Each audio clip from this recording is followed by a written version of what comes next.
点怕。好看吗？绝美如梦，但终究还是要醒来的。就算梦醒了，很多东西也不会变。世上好梦难全，太过执着，只会伤人伤己。何必勉强？可我偏要勉强。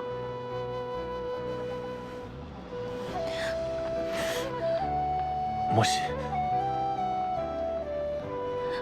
眼下我心里难受，我抱一下，就抱一会儿。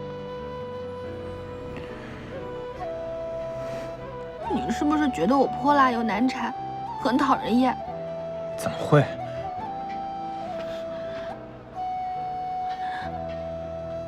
我二叔母说我生得狐媚相，美人尖水蛇腰，日后定嫁不出去。如果我以后真嫁不出去，那便赖定你了。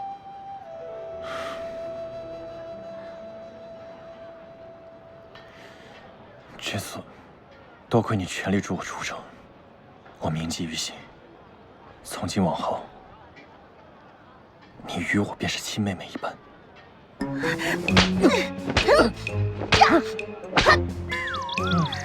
我为你付出那么多，为你差点丢了半条命，你居然说待我如亲妹妹一般，切你个头！你个坏男人！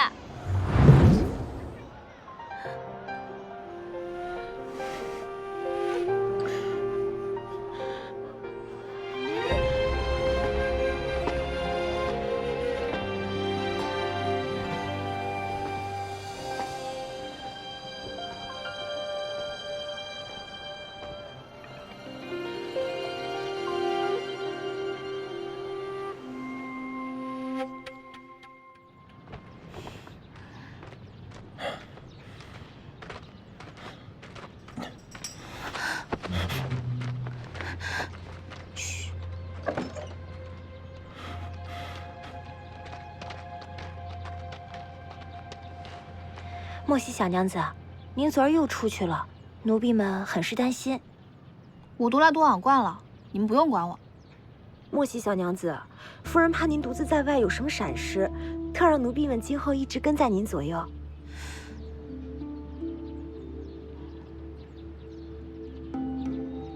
行，我知道了，你们愿意跟就跟着吧。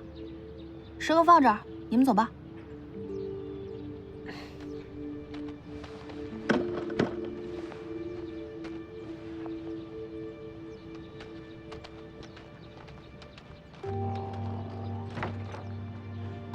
出来吧。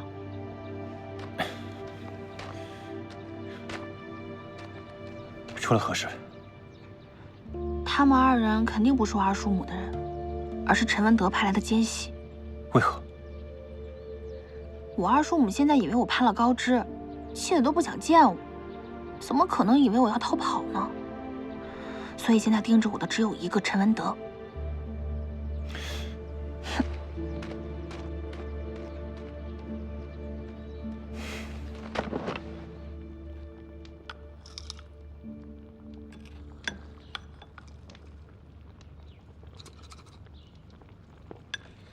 单靠烟花里的这点火药是没用的。你若想要火药爆炸，一是要高温，二是要置于密气之中。你若想要将烟花里的火药变成伤人的利器，得重新改装一下才行。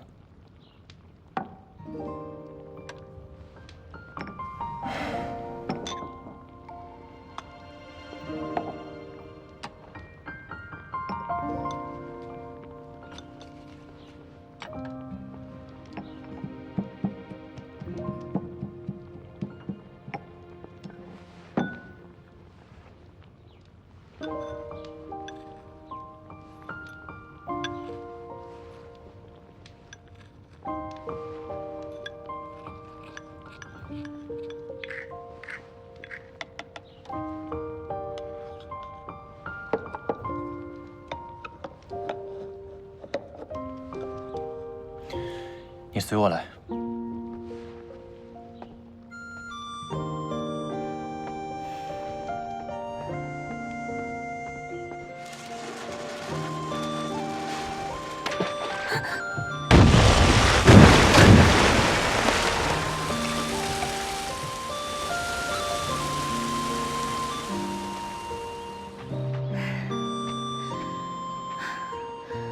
怎么知道我买烟花是为了做这个？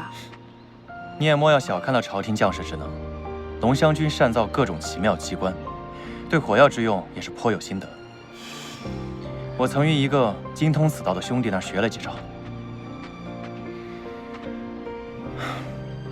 教我这招的兄弟，在荆州城陷落之时被叛军所杀，一身本领也无从施展。想想我军中的同袍好友，还活在世上的寥寥无几。你吉人自有天相，一定会平安无事的。正逢乱世，我们军中人士，生死只在须臾之间。兄弟之间，别后再见，也许便只见对方的棺椁了。正因如此，我们不敢娶妻，也不敢有心上人。反正不管你怎么说，我是跟定你了。如果有什么变故，那这荆州城我也待不得了。我说过，我自会拿你当亲妹妹一般。若此次能逃出升天，我自会送你到池北去。那里有朝廷驻扎，我家有几个老仆尚在。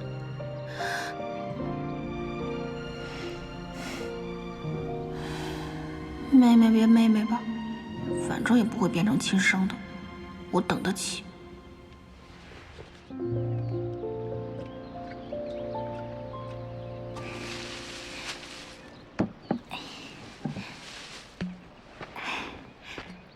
坐。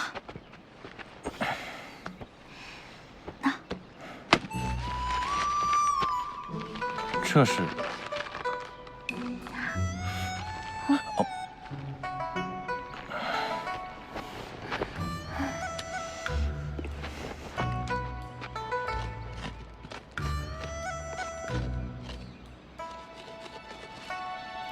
现在呢，令牌已经有了，出城应该不成问题。最大的问题就是陈文德安插在我身边那2个眼线，所以在迁坟那天，我要提前去我阿爹的坟上祷告动土，然后用事先准备好的迷药让他们昏昏欲睡，我们便趁机逃跑。不是迁坟吗？难道不去你娘的墓前掘土移棺了？其实我阿娘的骨灰早就被我偷偷葬在阿爹的棺材里了，他们不让我阿爹跟我阿娘葬在一起，我偏要，谁都阻止不了我。自从我学会了翻墙，这白家上下可是管不了我了。谁要是与你作对，那真是自寻晦气。但我也不知道陈文德为人怎么样，我们就这么跑了，他不能刨了我阿爹的坟泄愤吧？陈文德虽凶名在外，但也不至于做这等下三滥的事吧？那就好。不过我觉得他真的还挺好骗的。此言差矣。陈文德生性多疑，除非他看上了我的美色。怎么了？罢了。言归正传，祭拜完你的父母之后，你打算怎么逃？看见我给你准备的女子袄裙了吗？那日我会跟你穿的一模一样。可你我身形相差太大了吧？这一眼便能看出。所以呢，我选择动手的地方是靠近官道的这个地方。这有一家制羊肉的铺子，去迁坟或者踏青都要去吃，所以周围烟雾缭绕，看不清楚。我们定做的马车也快好了，到时候呢，你就藏在马车的夹层里。等快到这家铺子的时候，我就说我肚子疼，去借茅厕。我先前已经说了，我在那些侍女的手帕里点了迷药，所以他们就会昏昏欲睡，在铺子里休息。趁大家在铺子里的时候，你就偷偷从马车里下来，然后到后侧与我会合，我们交换。我会事先点燃引信，让火药引爆马车，受惊的马儿便会一路疾驰，他们跟不上的。随后呢，你就驾着4分5裂的马车，冲入前方的山谷。那个地方有一条暗河，连通着滂河，不管是人还是畜生掉下去，都会生不见人，死不见尸。但是以你的身手，在马车掉落山谷之前逃出来，应该不成问题吧？到时候呢，侍卫跟侍女们就会忙着打捞救人，你就赶紧跑回羊肉铺子跟我会合，我们远走高飞，怎么样？你不愧是从小长在荆州城，对这里的一切都了如指掌啊。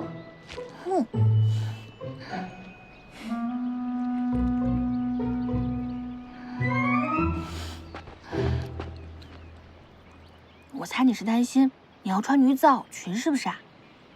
放心吧，那个程一将跟我很熟的，我让他给你做漂亮点。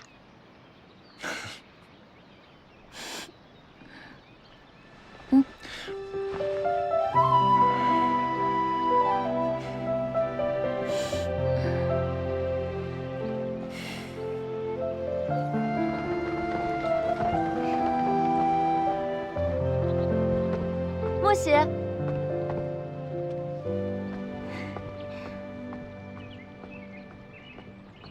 莫喜，你做了新衣裳。是啊，多亏你阿娘给了我这么好的布料。你当真是心甘情愿嫁给陈文德的？嫁给陈文德有什么不好？我这还没嫁过去呢，你阿爹阿娘就给了我这么多好东西。那个陈将军啊，更是大方，还给了我出城的令牌，把我阿爹阿娘合葬的事情一并解决了。你莫要强颜欢笑了，都是我不好，是我们家害了你。凤瑶，你不要这样想，我当真不打紧的。我还有事儿，先走了。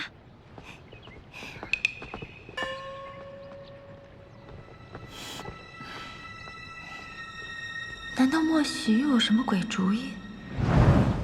娘子，你看，这东西都齐了，请你清点。行，东西我都收下了，你们退下吧。莫喜神色看上去如此松快，他又收了那些财物，莫非要逃跑？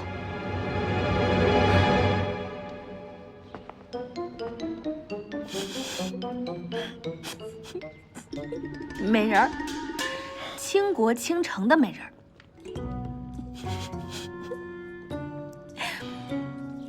你装扮的越像，我们出城就越顺利嘛。来，美人儿，也笑一个。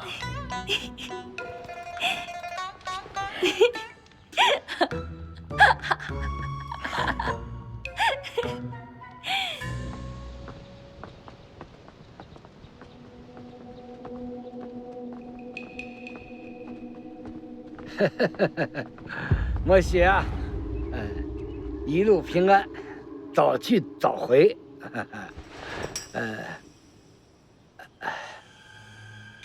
哼。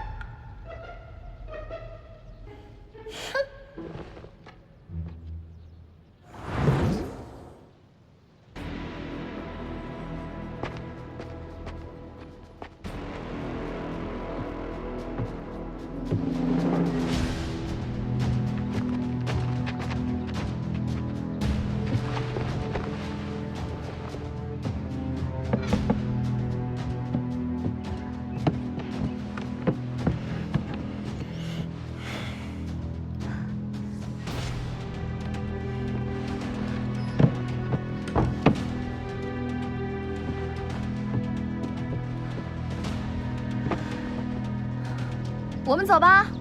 走，走。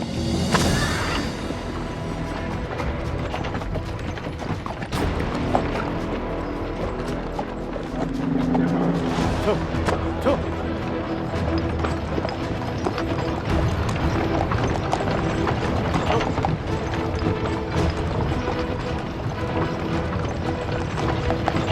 走。停！没有潼关令牌。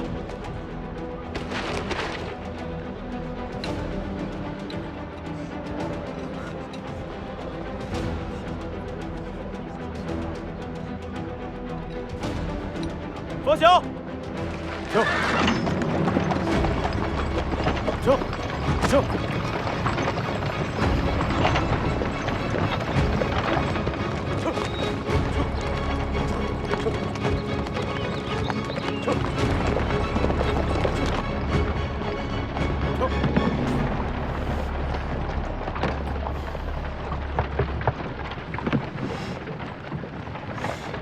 那4个侍女我仔细瞧了，果然如你所说，身轻体健，绝非寻常下人。越是危险，我越要带在身边啊！千万小心，不要露出破绽。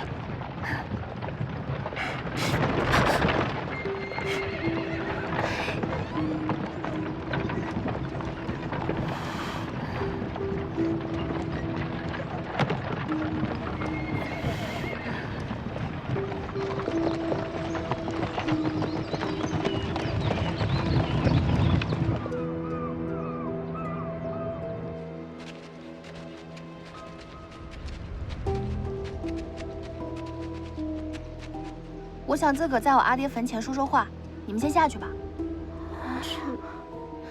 这整个山上都是白家的田地，又没有外人，你们有什么担心的？先去路边等我吧。哦，对了，我的马车上有一些糕点，你们也吃些，整理一下衣裙。等会儿去我母亲那儿迁坟才是大事。给我吧。去吧。是。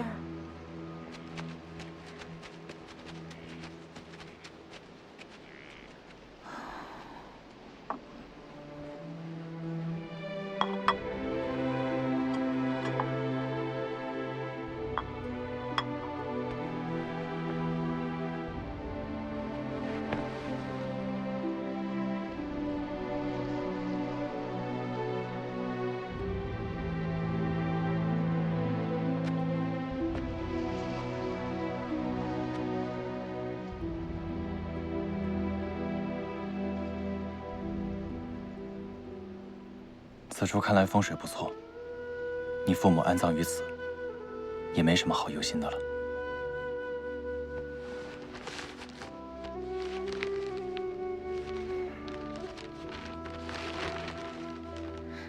这是你写给我的婚书。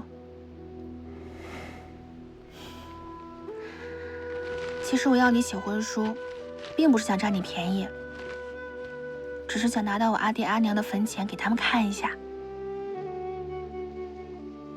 这是先前我答应我阿娘的。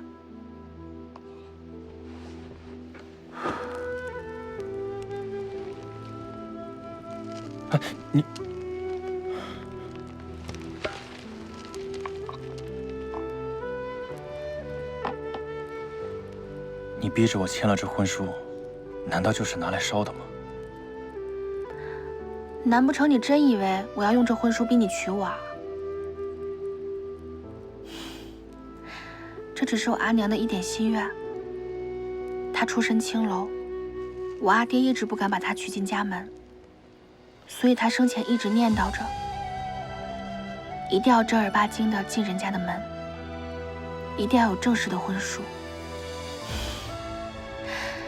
现在我把你写给我的婚书烧给她了，便也完成了她的心愿。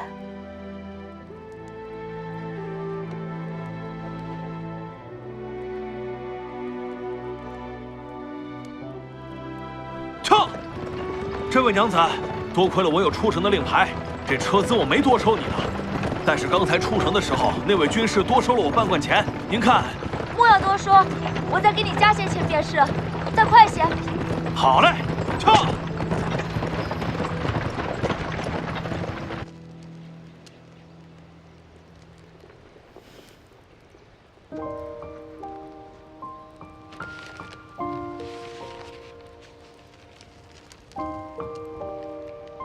阿爹最喜欢阿娘，阿娘也最喜欢阿爹，知道吗？来，哎呦，哎，你看，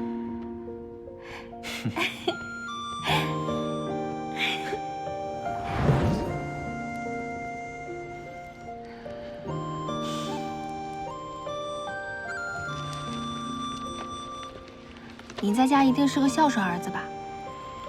父母在，不远游。只是身在军中不得闲，已经很久不曾见到二老了。我到现在都不知道你家在何处，父母何人。但我猜测，你家境一定很好，前半生必定是顺风顺水。但你这样好的家世，父母怎么会答应你从军呢？他们知道我要从军，一个气得直哭，另一个把我关在家中数日，扬言我若敢跑，便把我逐出家门。然后呢？我还是偷偷跑了。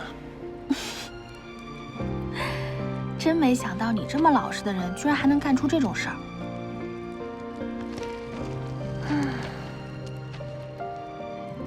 阿爹阿娘的疼爱是一回事，但他们希望我们过的日子，却不一定是我们想要的。就拿我阿娘来说，她一直没能跟我阿爹成婚，所以她都一直希望我找一个良人嫁了，否则她死不瞑目的。你便骗我签了婚书，捎与他看。有时候阿爹阿娘的心愿实在是难以完成，只好骗骗他们了。你不也一样吗？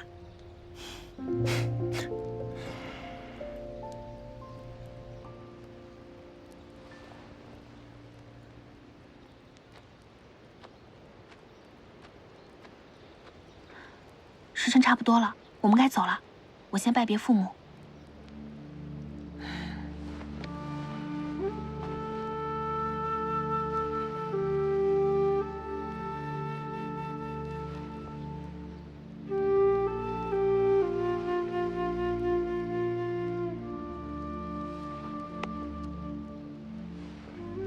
伯父伯母，在下不才，承蒙莫西小娘子搭救，现在在二位墓前允诺，只要我一息尚存，便定会护她周全。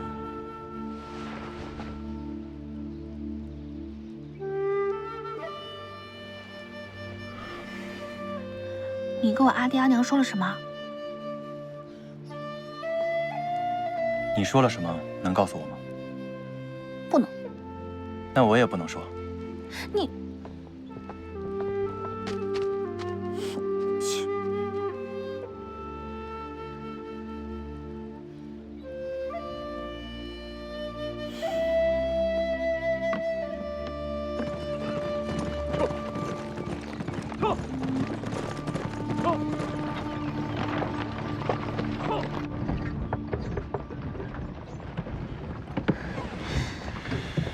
一会儿快到地方了，你可准备好了？我自会戴上面纱，可是我觉得还是不太像。像的，像的。那你一切小心。嗯。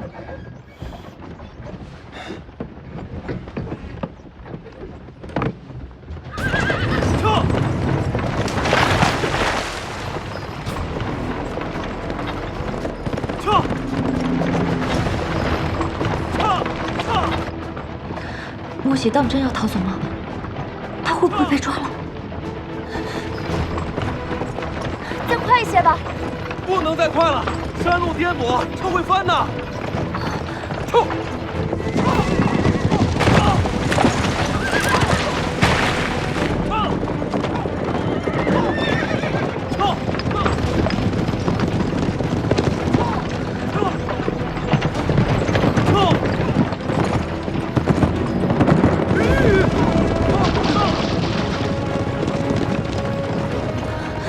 小娘子，看这穿着打扮，应该是新来荆州城的那伙北朔军。是陈文德的人吗？兴许是。也不知是不是冲着莫喜去的。苍天庇佑，莫喜可千万不要有事啊！城夫，跟上他们。好嘞。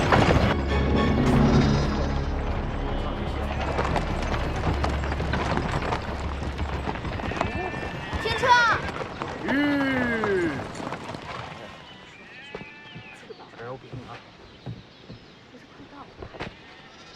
我肚子有些不舒服，这后面有茅厕吗？茅厕有，这边就是茅厕。啊，请。你们也去休息一下吧。哎，好嘞。好。哎呦，谢谢。来，里边请，里边请。走，起来，里边请。好嘞，来，把水囊装满啊。好。谢谢，不赶路啊。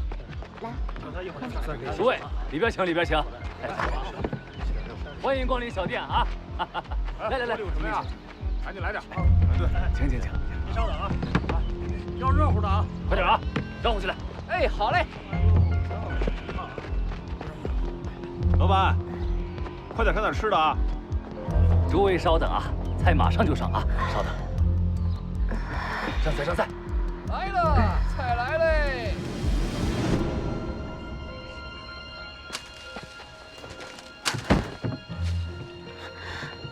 你的腿居然好了！只要不与人交手，便不碍事。你的女装扮相看起来跟我也不相上下嘛。等会儿戴上帷帽，他们肯定认不出来。哦，对了，一会儿我先点上这个，然后等马惊了就会一路向前，等到了山谷那个地方，你就偷偷跳下去。待马车摔落山谷后，我便回此处与你会合，咱们直接去赤北。等一下，为了以防万一，被人发现破绽，你戴上这个。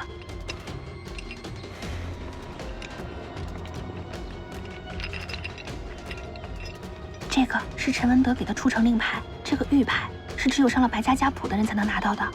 一旦被人撞破，你就自称是白鹏坤蒙混过去。那个蠢货，我在他吃屎里下了巴豆，他现在还不知道在哪个青楼里拉肚子呢。你呀，真是鬼精鬼精的。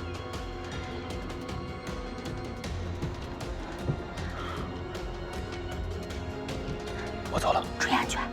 你也小心。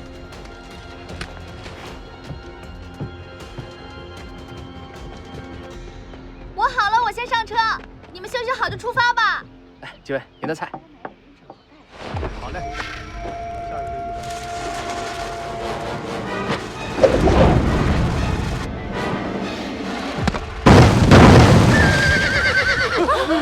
是我们家的马车！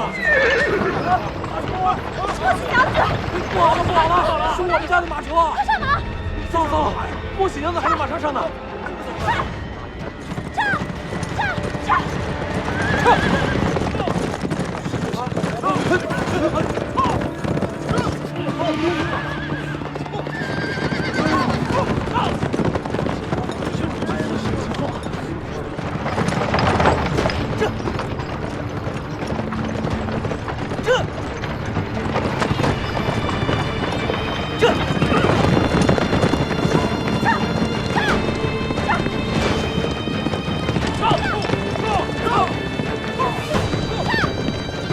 小武大人，马祖受惊了，或许小娘子还在车里面呢。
小武大人，这该怎么向将军交代啊？所有人，跟我沿原路仔细搜索，先将那个羊肉铺包围起来。是。这。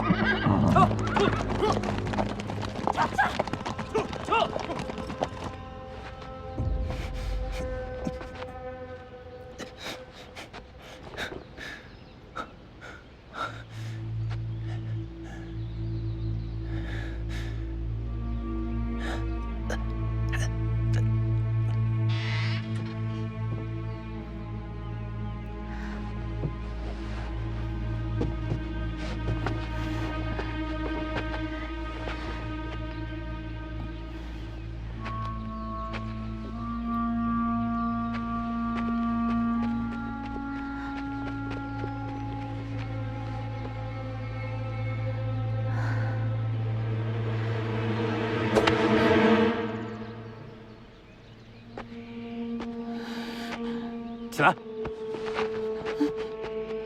走。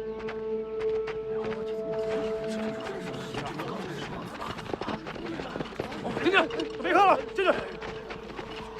莫喜娘子，你怎么在这儿？原来是小武你啊！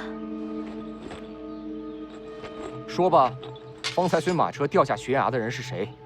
你躲在这里又意欲何为？看来他已经成功坠下悬崖，也不知他是否平安。快说！莫邪，凤瑶，莫邪，你别碰他。莫邪，你没事吧？莫邪，凤瑶，你怎么被抓回来了呢？这不是白费功夫了吗？你狗拿耗子多管什么闲事儿？凤瑶没能逃跑，她父母不知道又要把她卖给什么人呢。凤瑶的父母一心希望她嫁与高门，来换取荣华富贵，这又给她寻了一门亲事。凤瑶不愿意，想要逃跑，但却被她父母紧紧地看着。我本想借这次迁坟，把她藏在车上，带她出城，然后我藏匿此处，让她带我驾马坠崖，这样我就名正言顺的下落不明。然后我就可以带他离开荆州城。我本想着事成之后就回来找将军谢罪，现在可好了，你就这么坏了我们的好事，我们谁都走不了。你满意了吧？你去找你们将军邀功吧。可我方才看见从马车下来的人，身量明显较高，也不似凤瑶娘子。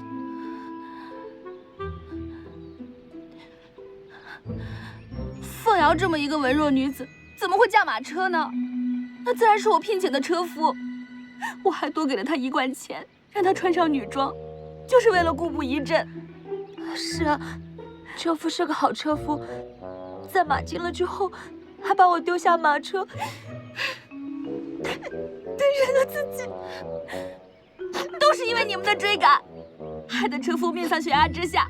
你们是杀人凶手！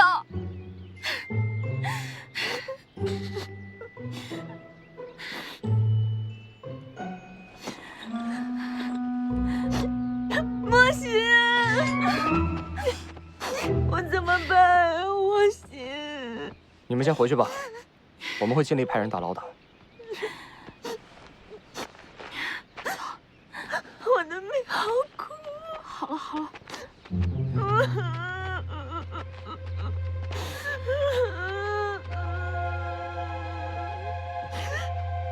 慢点。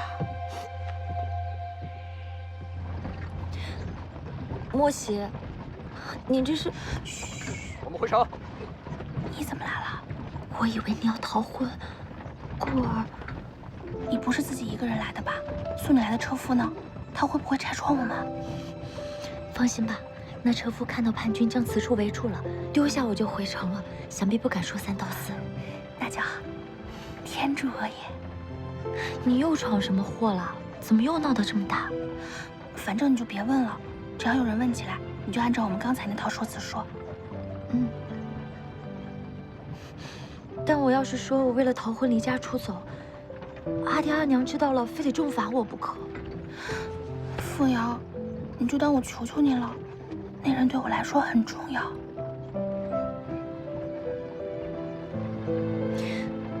罢了，我认下便是了，就当我是前世欠你的。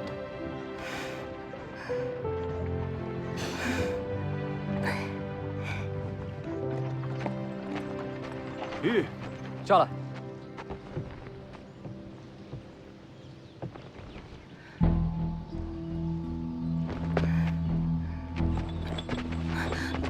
你们把凤瑶小娘子送回去。是。莫邪，你们要将莫喜带去哪儿？你们要将莫喜带去哪儿？快走，快走！莫喜，莫喜，赶紧走！莫喜。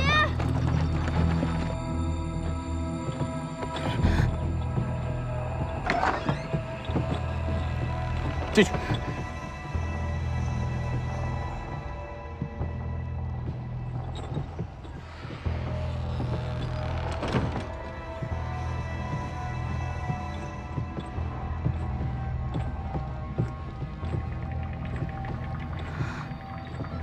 陈将军，您这府上怎么灰扑扑的呀？灰扑扑的。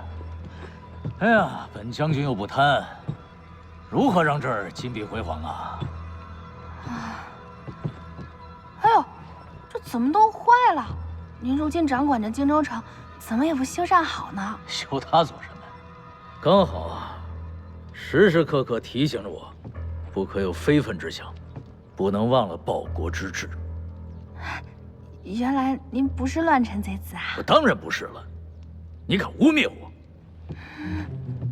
你是有几分小聪明，但在本将军面前就是班门弄斧了。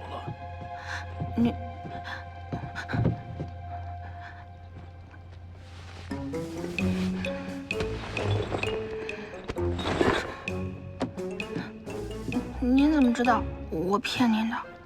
先无论你想要父母合葬这孝心是真是假，拿着通行令之后，在白家那生活过得逍遥自在。我马上要入府伺候将军您，这白家上下对我卑躬屈膝的，我为何不逍遥自在？这小嘴儿跟抹了蜜似的。只可惜你骗不了本将军，你根本就不想入这王府，你的目的是伙同白凤瑶逃离荆州城。对，我跟凤瑶只是不想被当作礼物一样的嫁人。那你可想过，你们两个弱女子在这乱世，就算逃出去了，又有什么样的结果？这一切都是我的错。姚少要管随便，与凤瑶无关。他向来胆小。还一人做事一人当了，有骨气。既然你这么力保白凤瑶，那我只能拿她杀鸡儆猴了。你敢？我怎么不敢？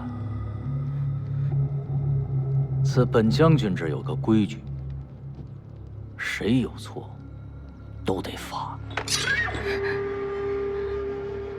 我发现你这眼睛挺好看，要不我把它挖下来珍藏。我再给你个选择，要么就把白凤瑶的头割下来，挂在城门口。我数10声，1、2、3、4、5、6、7。眼睛给你，你放过凤瑶。哦，好好好。但是这眼睛放在活人的眼光里才好看啊！而且我马上就要入府伺候你了，那我就是你的人啊！我眼睛也是归你的，你要是想看，你放在活人的眼眶里也可以珍藏，是不是？哦，有点道理啊，那就放过你了。反正也是跟你开个玩笑。你混蛋！哎，刚才说怕我，现在又骂我。8、9、10。别！有意思，太有意思了。哎呀，行了，本将军决定了，就让你那眼珠子留在你眼眶里吧。好看，好看。疯子！哎，小五，把他送回去。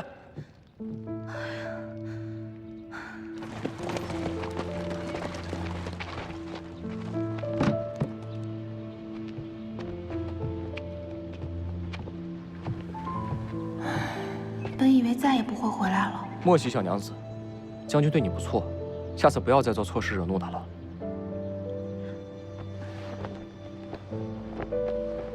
这还给你们将军吧。将军赠予你的便是你的，你让我拿回去，不是想让我挨骂吗？看好的。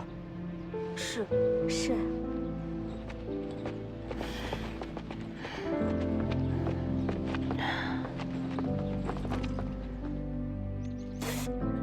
轻点儿，娘子，你以后可莫要再离家出走了。夫人和老爷都气成什么样了？夫人打您的时候，可半点都没有手软。知道了。凤瑶，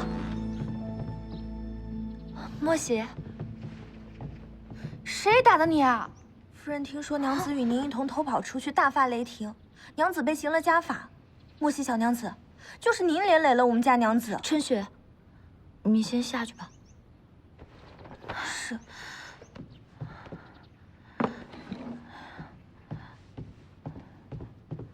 怎么打得这么狠啊？我阿娘知道我偷偷跑出了城外，气得差点晕厥过去了，拿着藤条没命的往我身上招呼，可疼死我了。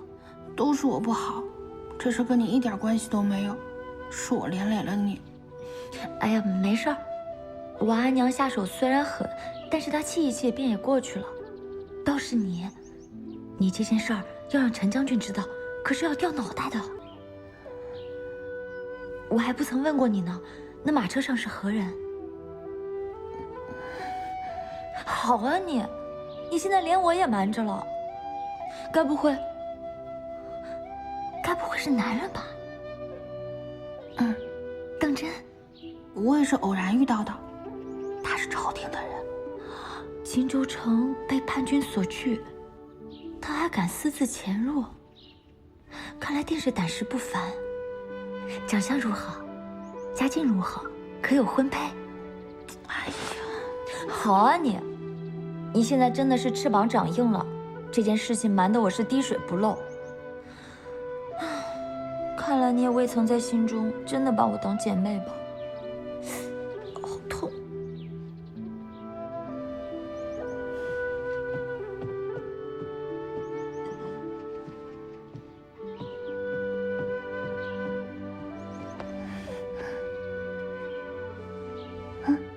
哦，一个小点心就想把我打发了？那2个。你个小没良心的！那他现在如何了？我也不知道啊。本来今日坠马之事是我提前跟他商量好的，但后来小五赶到，那么一闹，我也不知他现在怎么样了，是否还活着，还是真的坠下悬崖了。放心吧，没有消息便是最好的消息。可他若是顺利的逃出了城门，也要过荆棘那边的城关，那出城令牌还是陈文德给我的。若是被关卡那边的人发现了，只怕我还连累了他。你莫要在这杞人忧天了。他如果是朝廷的人，定是比我们胆识过人，他一定会顺利出逃的。好了，你不要想了，快吃吧。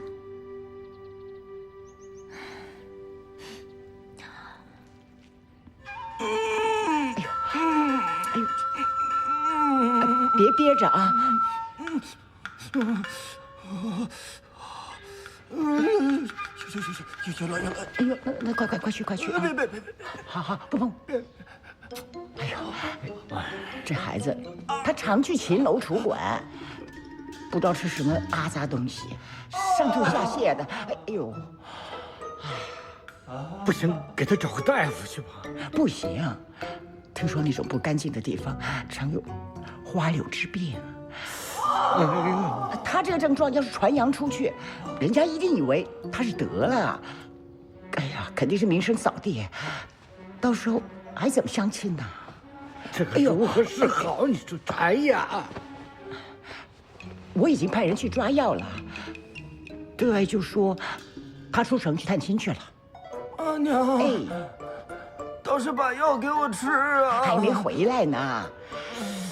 真是，儿女都是债呀。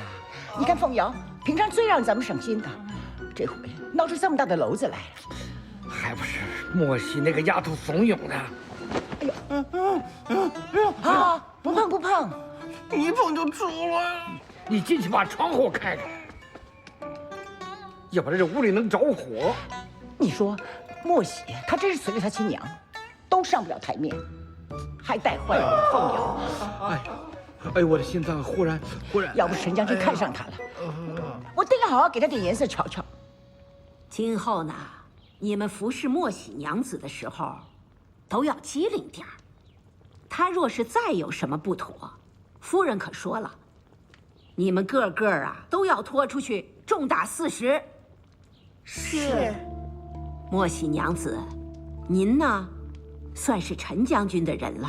我们也不好用家法处置你，可是夫人吩咐了，这边呢离院墙太近，怕是有贼人翻墙进来。如今呢修整加高了，谁要是再翻墙进来的话，怕是要被扎得透心凉啊！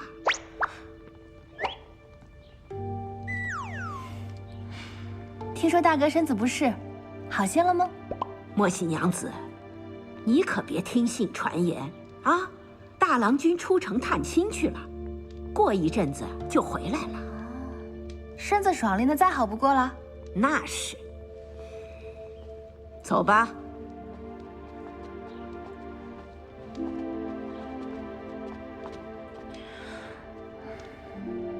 白鹏坤明明是被我下了巴斗，为什么却说要去城外探亲了？不过如此一来，万家贵拿着我的通行牌过关，也完全不会有人怀疑啦。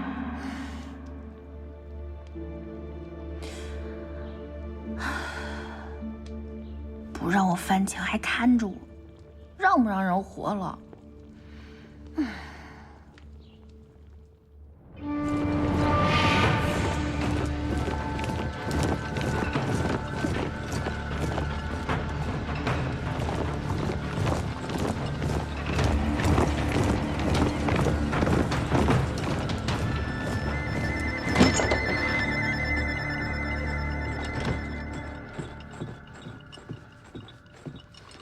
禀告将军，有重要军情。讲。事后来报说，龙湘军主帅楚威已从池北起兵，正往荆州城赶来，最晚大军明天就会开到。楚威兵锋将至，说明我上书那些奏折，圣上根本就没有看见，一定是他奸贼吴郎从中作梗。将军，我们该怎么办？当朝武将之中，楚威乃其中的翘楚，武力超群，谋略过人。我们遇上龙湘军，一场恶战呐！传令，我军立刻撤出荆州城。将军，为何要撤？我北朔军一直所向披靡，从未有过怯战逃跑。龙湘军乃国之正统，虽然是受吴郎的蛊惑出兵于我，要是真的打起来，岂不是坐实了我反贼的罪名？属下明白了，属下这就安排撤退。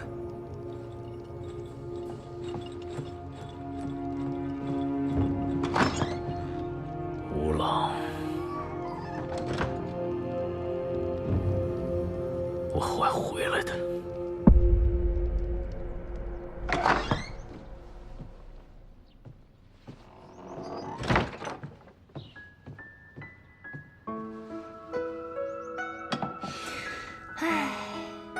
明明已经将你屋中的仪印器具全都换了新的，被褥也都换了，每天还给你上好的炭，你却还要来蹭我的，还不是因为你阿爹阿娘怕得罪我这个将军夫人。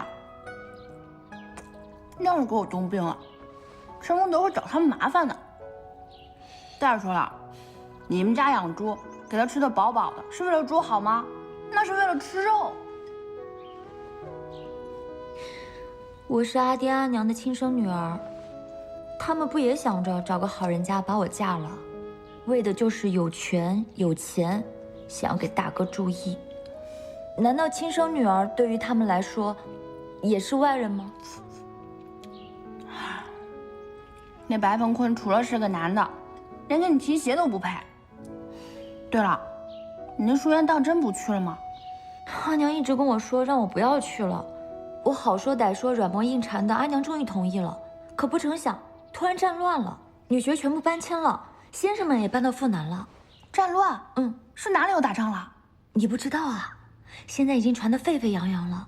据说大将军楚威已经集结兵马到了池北，马上就要反攻光复荆州城了。唉，我这每天被关着，也翻不了墙出去，都要被关傻了。出了这么大的事儿，我都不知道。现在到处都人心惶惶，街上都没什么人了。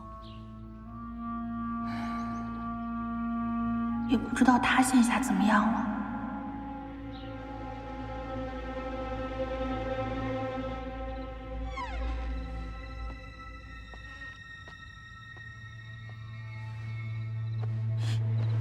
谁？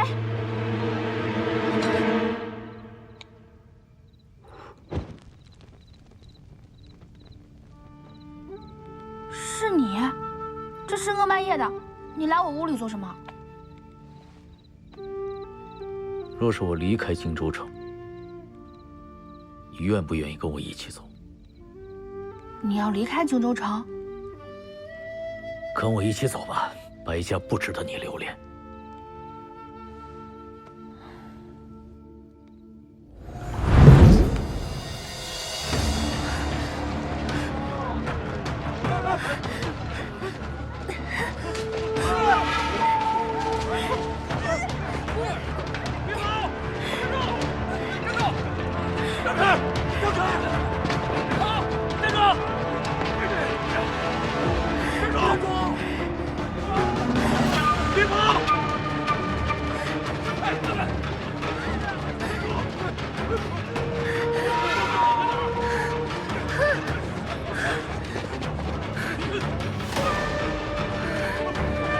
反贼陈文德，格杀勿论！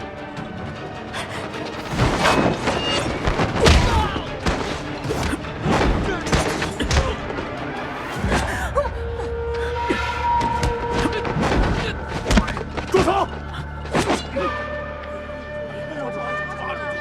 抓住就跑啊！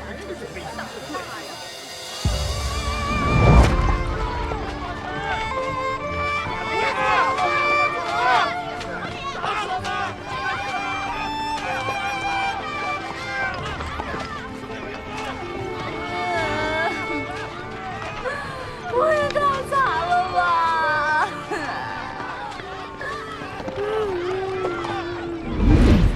你放心，跟了我不会有危险的。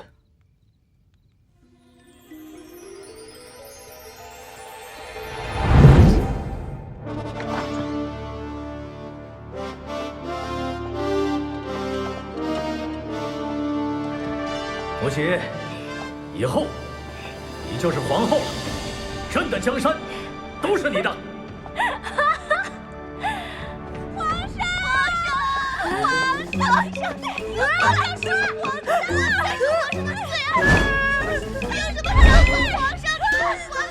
臣不是说过了吗？一个一个召见。哎，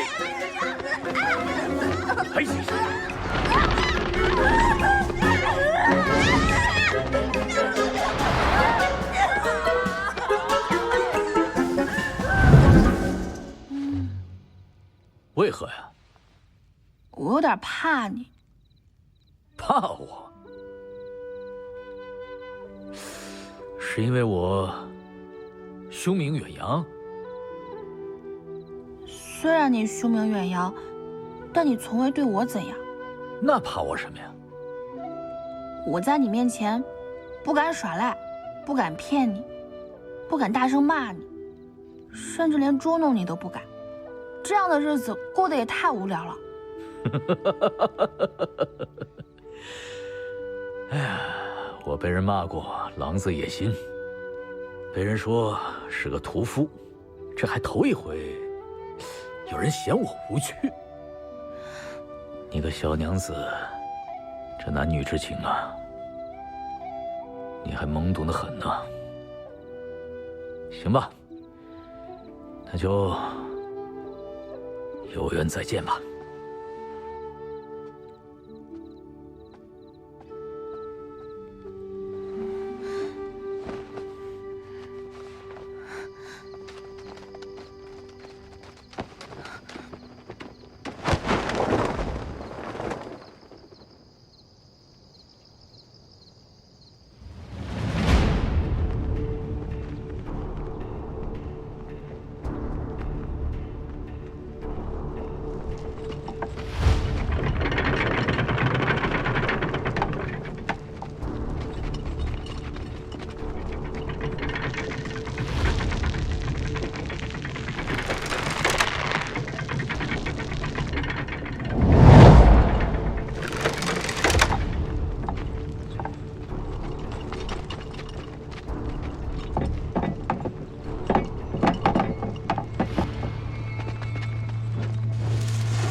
外头现在怎么样了？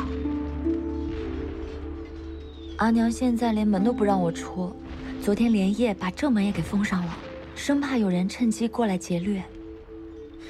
我阿爹听他的同僚们说，现在只有少部分的北朔兵正在守城，陈文德已经连夜带着大部逃离了荆州城。看来这龙湘军真是勇猛非凡，应该很快就能光复京师了。怪不得他昨夜来跟我道别，还问我要不要一起逃走。你没事吧？我没事，吓死人了。莫西，你去哪儿？外面现在这么危险，哪儿都不许去。你不是说都光复荆州城了吗？想必是安全的，我去瞧瞧。那也不行。莫西。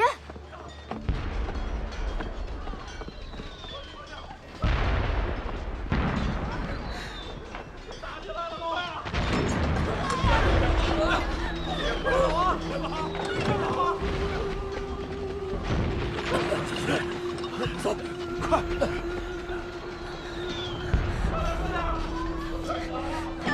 跟上！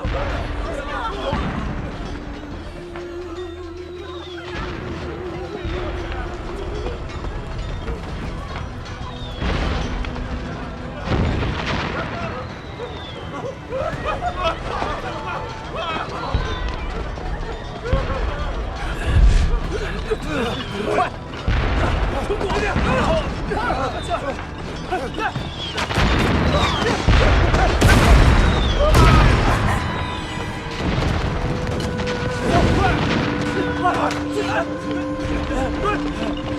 这是什么兵器？这么厉害！走！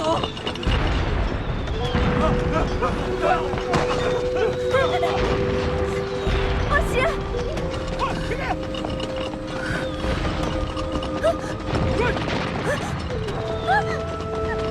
莫西！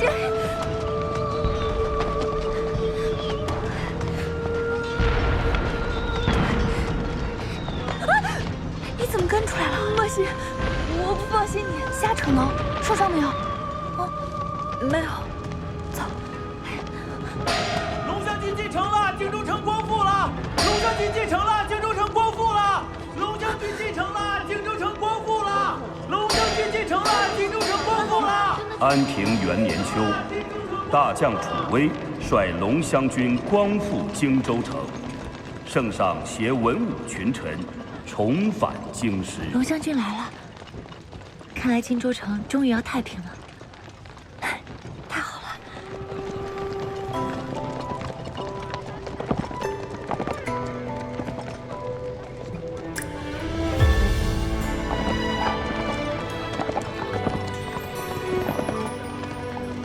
我一身轩，而你却恰好有顺风，一捧热的那桃花开得汹涌。当我一入眼，是白文昌之女莫喜，时逢艰阻，真心俊杰，祝龙湘军光复有功。又与郎将万家贵两情相悦，患难与共。朕闻之，心甚感慰，愿促成良缘，以加郎将之英勇，为烈女之高志。献上恩。好不了让人难忘。红豆墨正岁月香。娘子，以后我的所有俸禄都交给你保管，整个家业由你操持。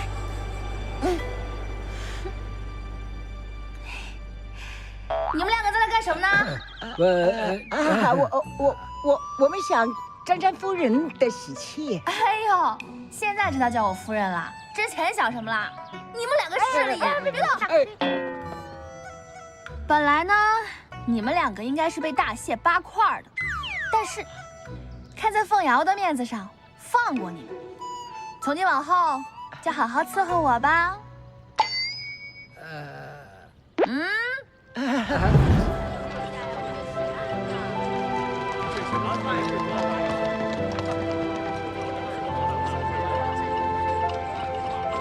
真好看。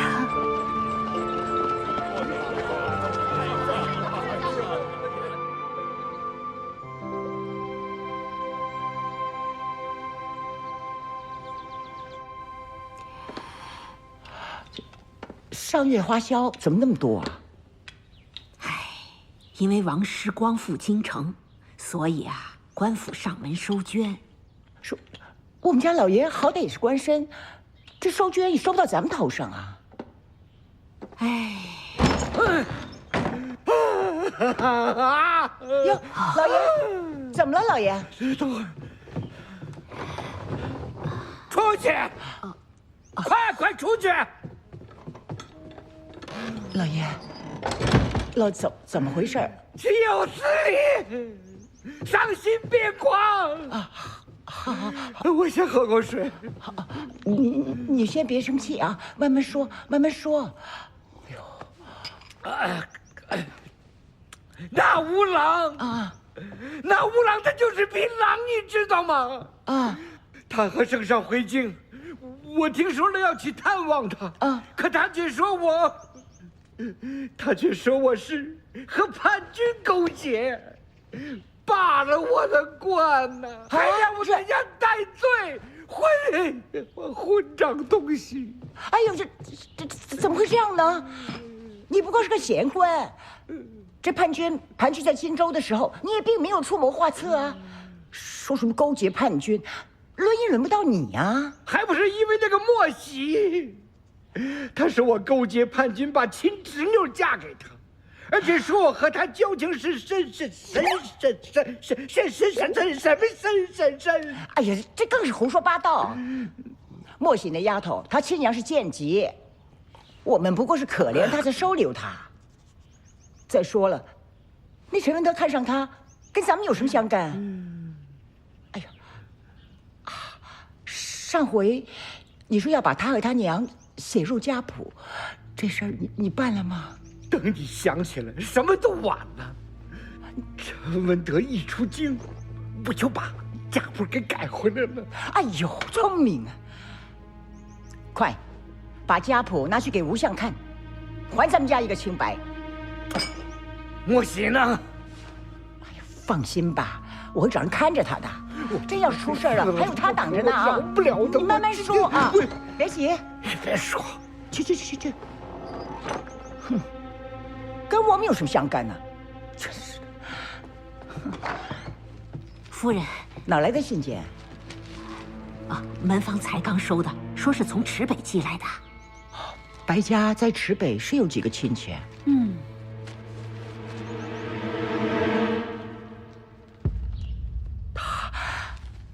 太好了，我都忘了还这事儿。哎呦，这下有救了！哎呀，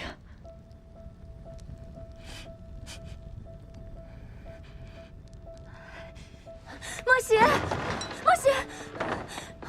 大事不妙！这屋里怎么比屋外还冷啊？炭也没了，不曾有人给送吗？管家说今天天气好，不用烧炭。胡说！入秋的日子最为磨人了，你这要是冻坏了身子，可就麻烦了。陈文德现在也跑了，我对白家来说也没什么用，自然不会在我身上花钱。我一会儿去把我的云鞋给你。这家中现在真是不剩多少钱了，连我的月钱也拖欠了月余。你阿爹是个闲官，那每月的俸禄还不够他买金石字画的。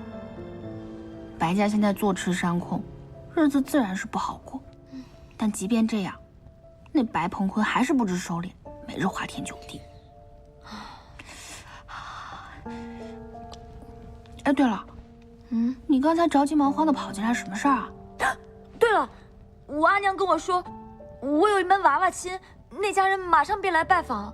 娃娃亲？什么时候的事啊？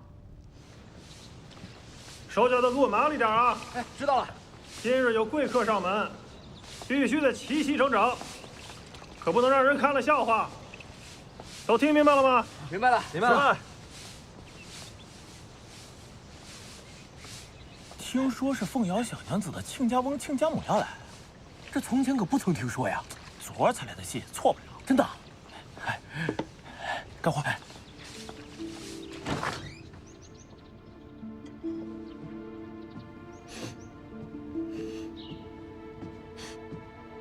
这这柿子昨日里边到了，本来晚上想叫你一起吃，但是就听到阿娘说的那段话，现在这柿子都不好吃了。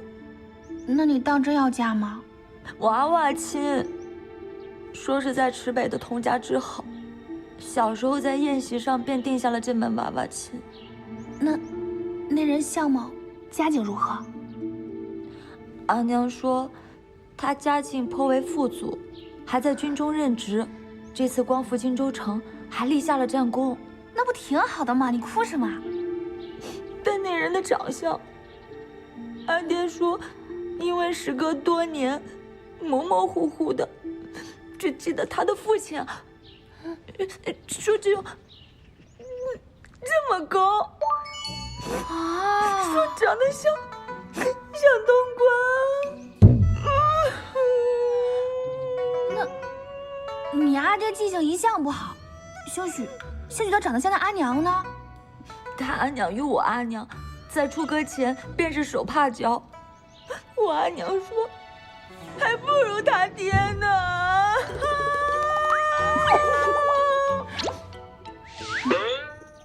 你还笑？你个小没良心的！我有良心，我这可都是良心。维护着。凤瑶，你这么好看，他肯定配不上你啊！而且我听说，这有钱人心眼都特别多。你是个斯文人，平时憨厚的都有点傻，他们一家要都是坏心眼的话，那肯定会算计你的。你是在安慰我，还是在吓唬我？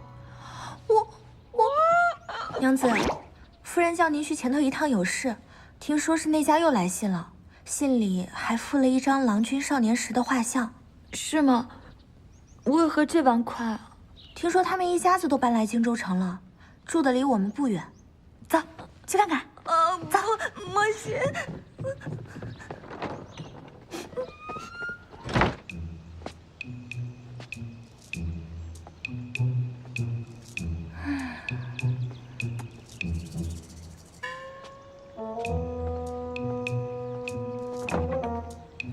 凤瑶，怎么样？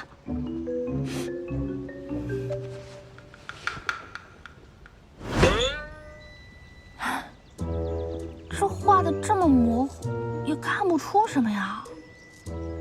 这还看不出来什么吗？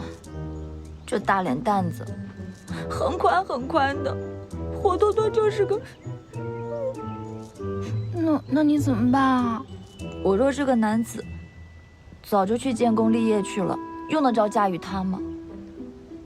不过，我们女学里也有好些个先生发愿终身不嫁，就在学院里教书，我瞧着倒也挺好。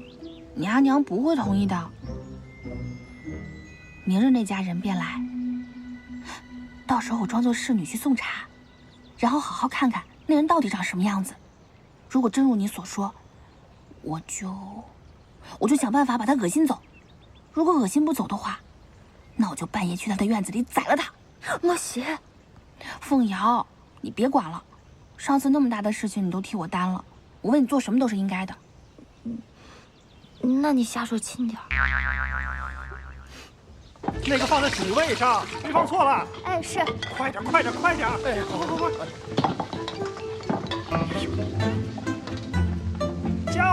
加火呀！你干什么呢？来了，过来加火！来了，在这儿，快！哎，这边。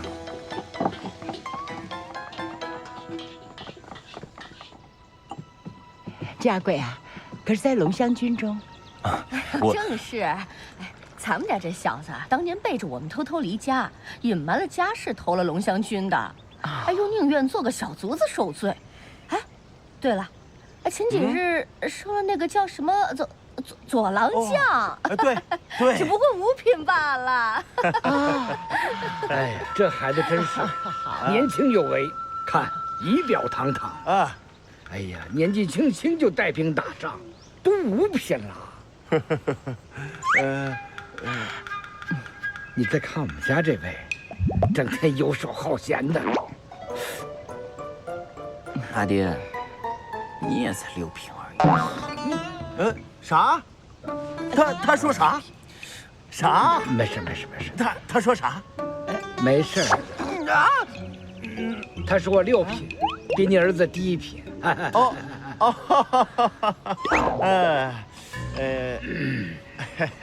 哎呀，我们家贵啊，虽然升了品阶，但在龙湘军中啊，仍需上阵杀敌。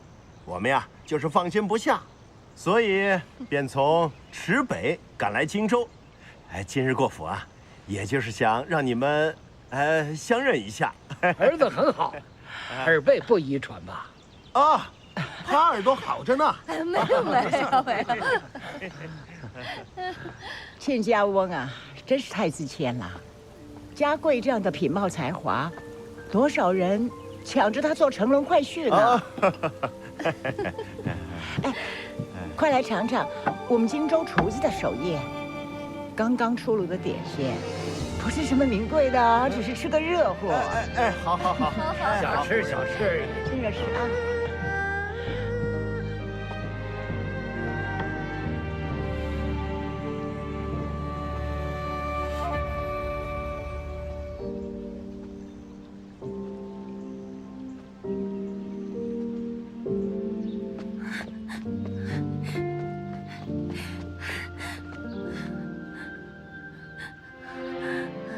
万家贵，你混蛋！莫喜，你出身太差了，实在是跟我不相配。我要跟凤瑶在一起。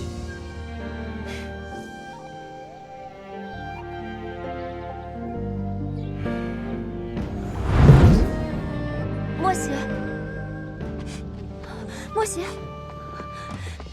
喜，我先前同你说的那个万家，他今天与我不想听。莫喜，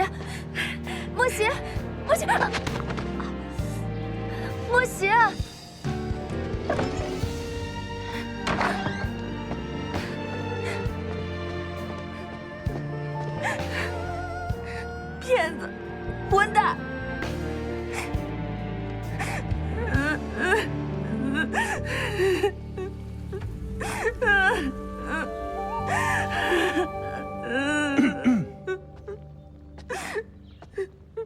你在骂谁呢？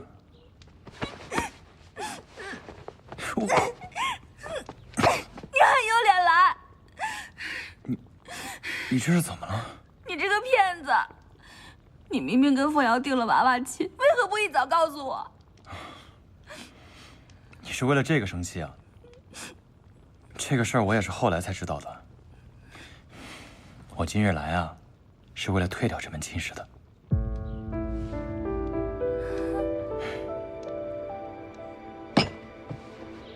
简直是奇耻大辱！万家这么热情的来上门，我当他是来结亲的，没想到他是来退亲的。我早就看出来了，不是个省油的灯。年纪轻轻，身居高位，野心还那么大，现在看不上我女儿，肯定是想巴结哪个大人物的千金。还不是因为你没个正经差事儿，光在那冷衙门里混日子，我母女俩才会受这份气。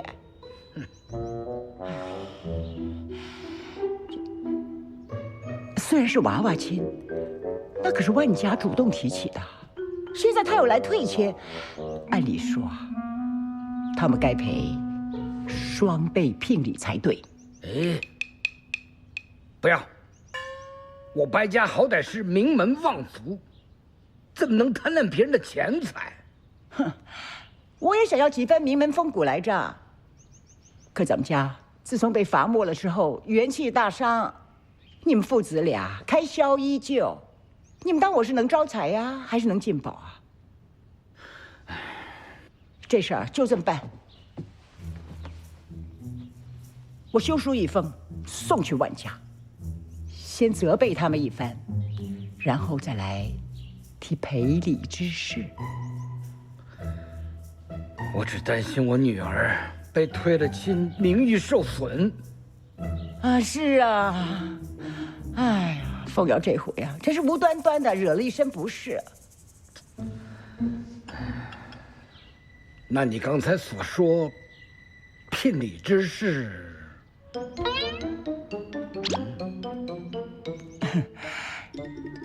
你这一说呀，我倒觉得双倍不够，最起码这个数。人才呀！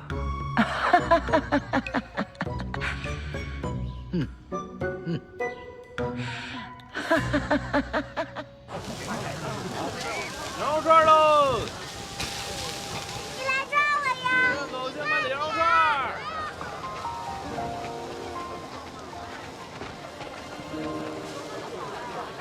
客官，来我串。好。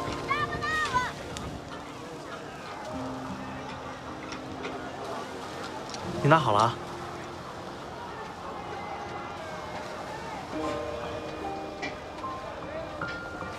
我不吃。你来抓我！我抓到你了。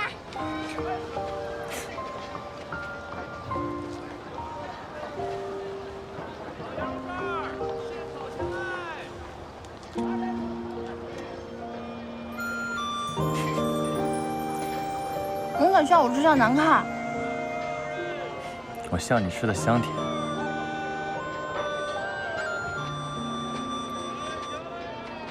你干嘛就看着我吃啊？你自己不吃？你最近胃口不好？我最近军务繁忙，常会错过用饭的时辰，一来二去，便饿得不想吃了。你不是打仗的武将吗？如今荆州城都已经光复了，为何还那么忙？我最近升了左郎将，数千人归我管辖，我经验尚浅，难免手忙脚乱。你才1个月未见，你已经成了这么威风的显贵了。论官职也不算显贵，但我龙湘军几番壮大之后，要理会的事务确实数都数不过来。所以你才这么久没来找我。我才刚来荆州城，我阿爹阿娘就找来了，他们见我升了品阶，非要催我成亲。连娃娃亲都拿出来说了，我这才知道，他们遣人送信来了白着，因而我便赶来应付这难题了。凤瑶是才貌双全的美人，怎么被你说的像烫手山芋一般？凤瑶娘子的品貌确实是这世间少有，但我一来与她素不相识，二来也不想耽误她。干嘛把自己说的那么可怕？你可知我龙湘军的左郎将，从安平元年算起，换了几个了吗？4个，这4个都不是被罢师的，不是死于沙场，就是被人刺杀。我一早便说过，龙湘军是各军中的精锐，俱是心中有国无家之人，每逢上阵杀敌，必定一马当先。所以我们大部分同僚都不敢成家。你说万一日后有个3长2短，岂不是耽误了人家好娘子？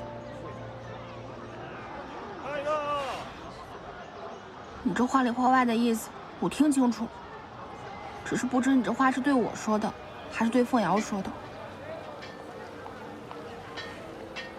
既是对你，也对凤瑶。我一日在军中过着这刀头舔血的日子，便一日不会考虑情爱之事。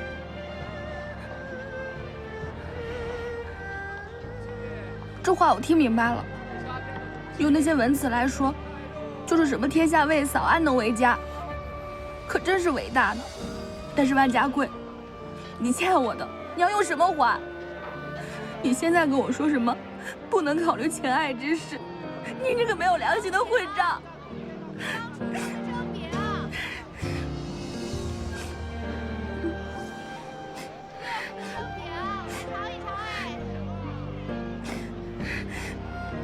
别哭了。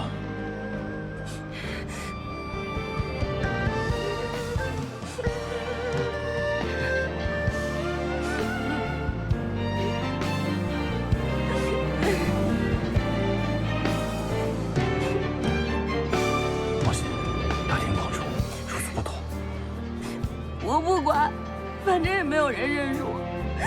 再说了，我一个女儿家都不怕，你怕什么？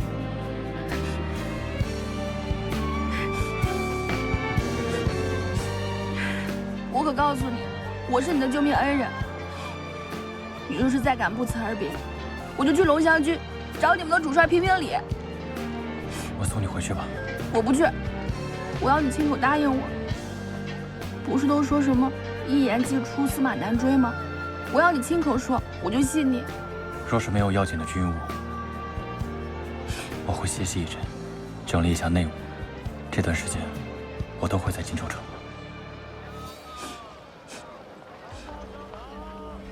嗯。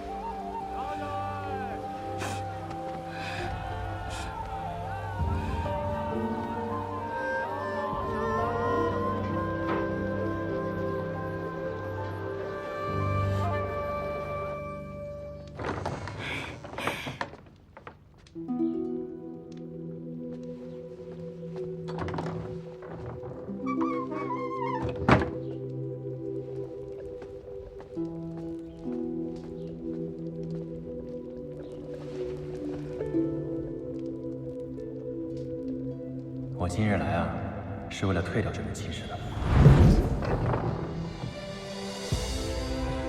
凤瑶，我有事要跟你说。我自始至终喜欢的人都是莫喜，我是不可能跟你成亲的。对不起。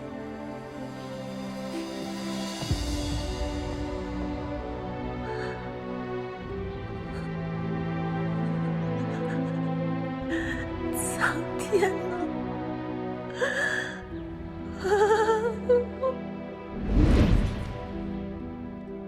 凤瑶，你怎么来了？我刚刚去找你，你疯了似的往外跑，也不知道是怎么了。我方才心情不好，就出去散散心。你来找我是为了万家的亲事吧？嗯。万家主动提出来要退亲，那不是正合你意吗？你不是嫌弃他们家？你莫要胡说。万家郎君文武双全，还是这次光复荆州城的功臣呢。你怎么向着他说话？这跟你昨日判若两人。难道你见过他了？我先前同你说的那个万家，他今天跟我说，莫邪，莫邪，莫邪，莫邪，莫邪，没事吧？这里是女眷所在，郎君您是？在下万家贵。侮辱此间，请娘子海涵。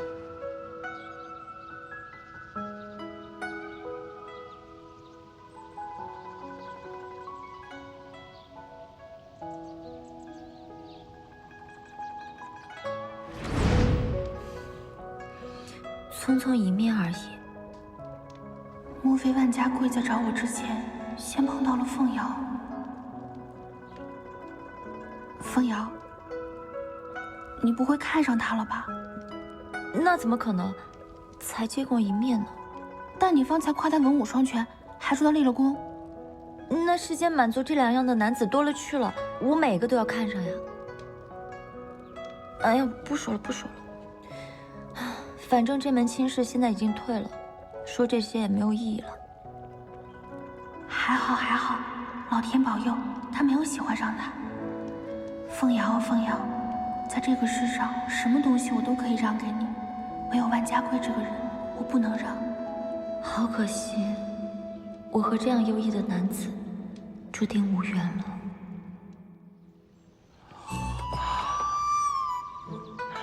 阿娘，你看。这位郎君真是宽厚又懂礼数之人。阿娘，我们贸然收人家这么丰厚的礼，恐怕不妥吧？这有什么不妥的呀？是万家主动退的亲，是他亏欠了咱们的。凤瑶，我告诉你啊，这个时候你可不能犯糊涂。这万家是真有钱呢。你若真嫁过去了，那咱们白家享受到的待遇，得到的好处不是更多吗？是不是？阿娘，我说对吧？坤儿说的不无道理。万家真是个上好的亲家，真是可惜了了。儿啊，挑个大的，给娘阿娘带上。个哪儿够啊？插一把。好嘞。这么大手大脚的撒钱，钱多了烧得慌是吧？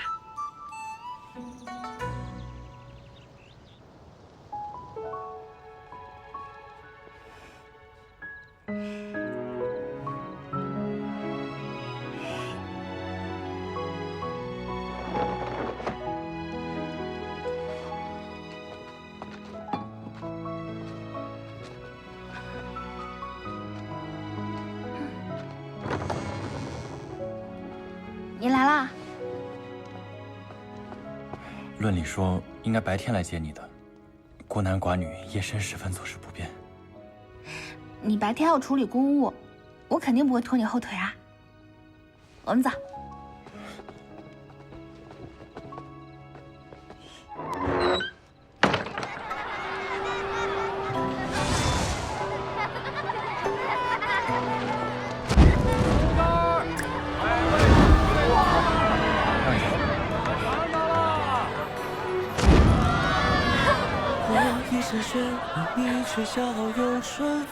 我们去那边看看。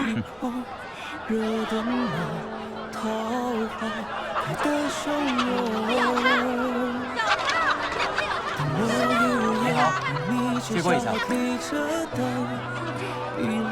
打。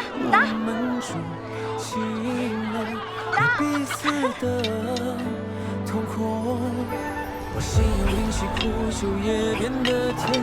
若真情流入人间，陪你疯癫，与两人共痴狂。看不惯又何妨，愿化作一碗汤。这位郎君一表人才，很背的。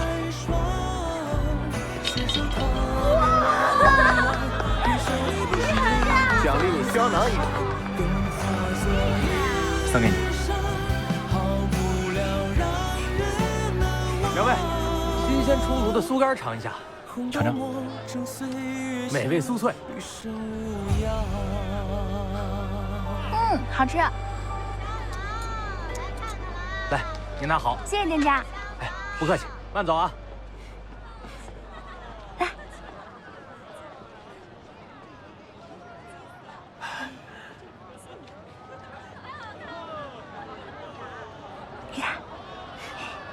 哎，看一看啦！宫灯、花灯、走马灯，来看一看。哎，快过来！哎，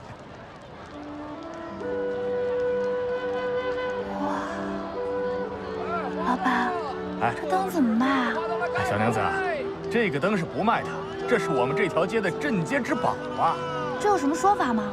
造这个灯的匠人原本不是个灯匠，他是为前朝兰蕊公主打造玉叶观的一位大师的后人。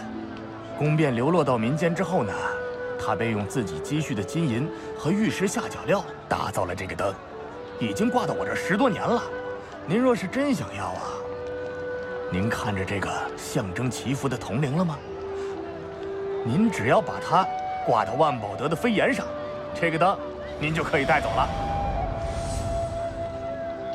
哎，还有啊，这万宝德可是大师诵经开过光的地方，手和其他的污秽地方是不能轻易触碰的。不能碰。不能碰。那怎么挂？人又不会飞的呀。那就要看二位的本事了。我来试试吧。嗯。请您借我笔用一下。您随意。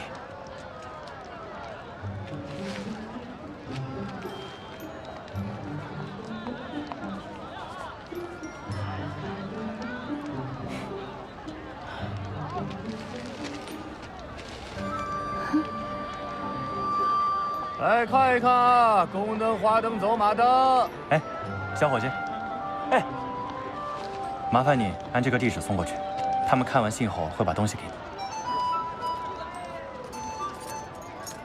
这个就算是给你的赏钱。好嘞，您稍等啊。你究竟要做什么？一会儿就知道了。凤瑶啊，白日里你阿爹在这儿，我不便跟你多说。现下只有你我，我们可以好好聊聊体己话了。阿娘，我不着急嫁人，你真的不用这么着急的帮我相看。万家那娃娃亲，只是当年随口说说罢了。现在退了亲，这事根本不曾传扬出去。趁着现在大家还不知道你被退亲了，我得赶紧多问几个官媒。现下光景不太平，应该没有人有这个心思吧？哼，朝廷刚刚光复荆州城。是啊，有不少人失了势，可是也不少新贵崛起。我倒觉得现在正是相看的好时刻啊！阿娘，我又喝多了。冬夏，冬夏，人呢？死哪去了？都让他们下去了。慢点，让他们回去了。哎呀，你又喝多了。来，哎，我是回家了吧？啊，是。哎呦，好了。哎，你看你，女儿，女儿，爹又找了个好的。阿爹，爹又给你找了门好亲事儿。哎，什么亲事啊？哪家的郎君呢？家世怎么样？哎呀，老爷，你先别睡呀，哎呦我抱不动你呀。哎呦，别吐。哎呀，每次都这样。哎呀，让一下各位。玉，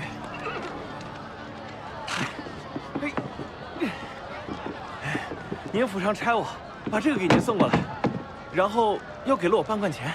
给你便拿着吧。哎，谢谢。走。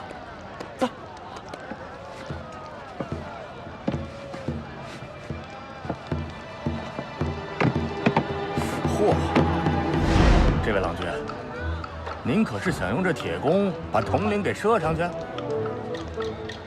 哎呦！大家伙儿，快来看看，这位郎君说他想用这铁弓把铜铃射上万宝德的飞檐。哎呀，这怎么可能呢？太老了。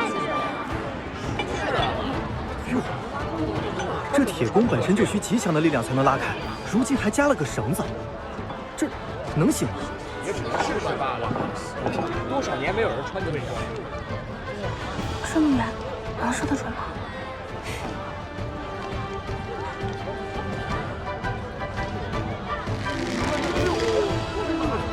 拉开！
劳请您先牵着，到时候派人去万宝德底下记住便是。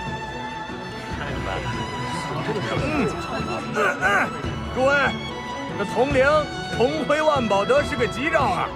希望今年咱们荆州城能够否极泰来，大家伙的生意越来越好啊！伙计，来，挂上去。好嘞。啊，这盏灯作为彩头就送给您了，您随我来。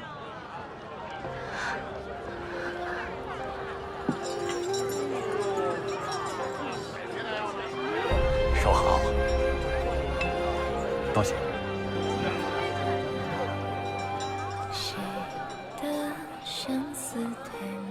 送给你。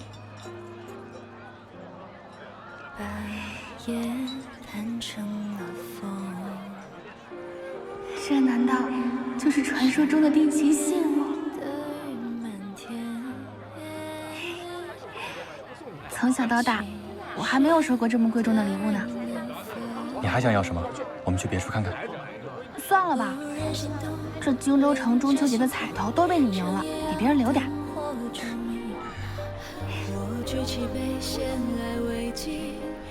我们去个僻静的地方吧，我有话要跟你说。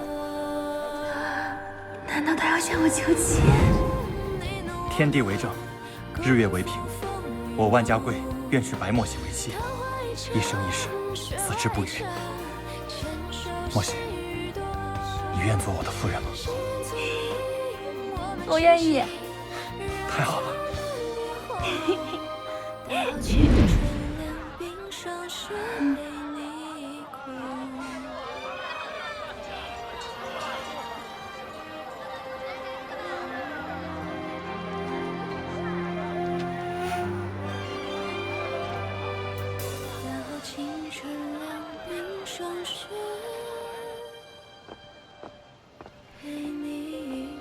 你不是有话要说吗？我等着呢。我要去漠北益州执行军务。漠北益州，那是哪儿？漠北益州远在敦西，统辖西北4州。那么远，那你要去多久？听大将军的意思，起码这2年回不来。你刚回荆州城，就又要走，还要去那么远，那我也跟你一起去。益州是军事重地，带女子随行是触犯军律，足以斩首。我一早便说过，我身在龙翔军，没资格谈婚论嫁。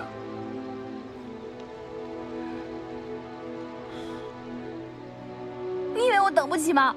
你太瞧不起人了。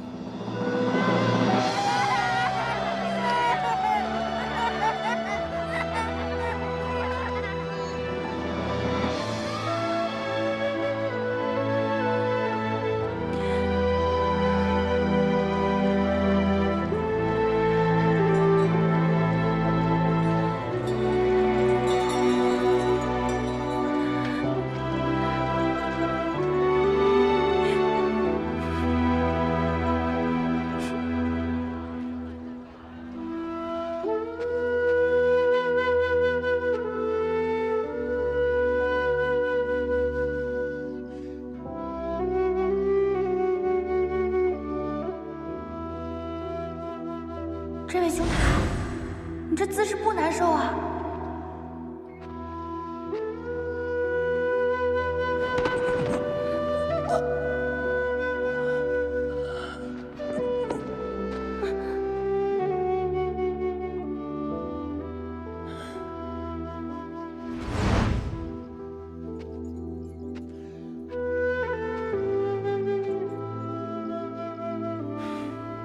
我这一去，不知何时才能回来。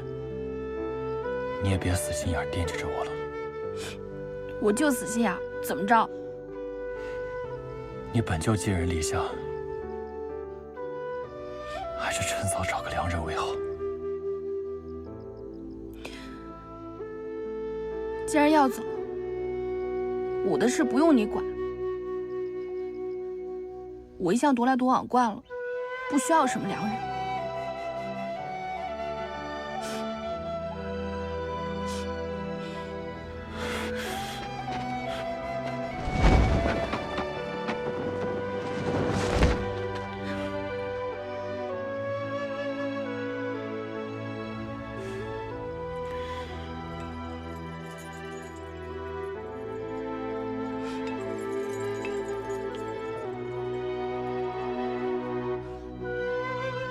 你什么时候走？明日午时。要走便走，你以为我会留你吗？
挺好的。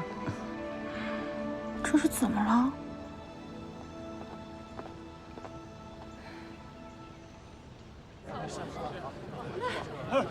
阿全，在这儿呢。在家听你娘的话啊，别到处乱跑。麻烦兄弟们，放心吧。那边河弄风，杨正黄四姐啊，放心吧，哥，你放心吧，家里就交给我了。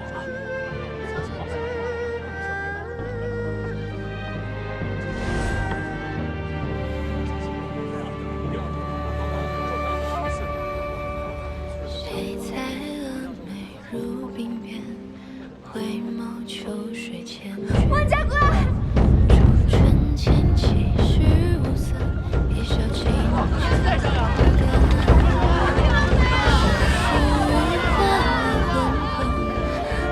娇天际有眼，都说独占世间中，世间哪有情欢？手一翻胭脂乱，马蹄之下百花残。待王冠披锁链，眉眼永婉用冷言。笑颜只在脸上笑，飘啊飘，勇敢去乱世飘。笑啊笑，真实的哭与笑。妙，管他手机妙不妙。笑颜只在脸上笑，飘啊飘，勇敢去乱世飘。笑啊笑，真实的哭与笑。妙，管他出境妙不妙，活出自己就好。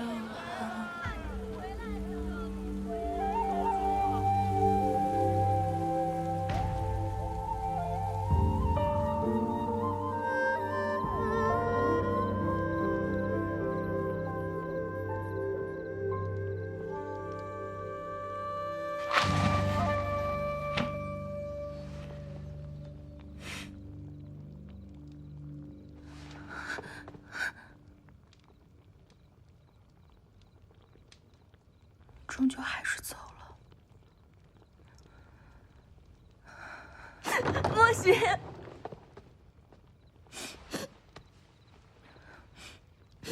莫喜，怎么了？怎么了？这是？我坐下说。阿爹给我定下一桩亲事。怎么那么突然啊？亲家是谁？相看了吗？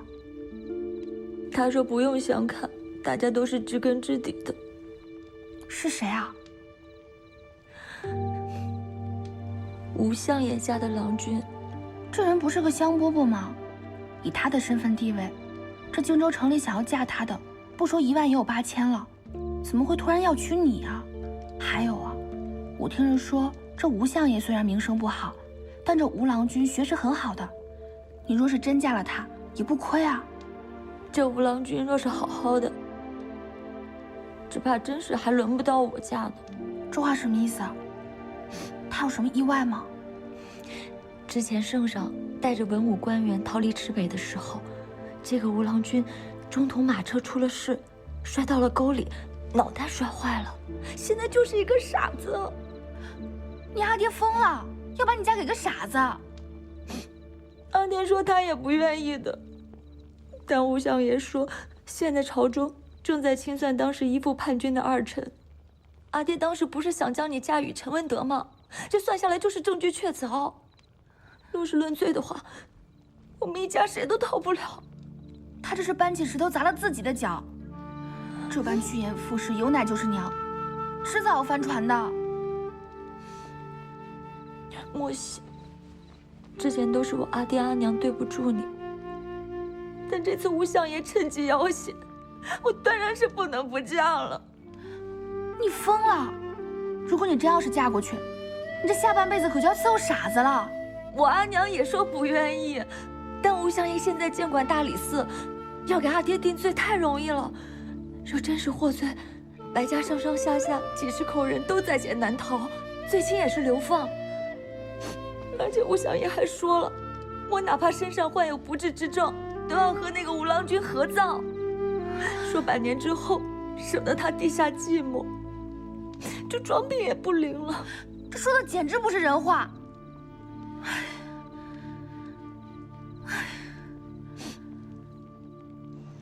麻烦你了。是送给龙香君的？对，是送给日前才前往漠北益州的那支龙香军的队伍的，给他们的左郎将万家贵。他们的军马应该还没走远，你现在能追上他们，把信送到吗3根雀翎加急的话，应该在关中地域就能赶上他们，但费用要多加1贯钱。什么？1贯钱？嗯。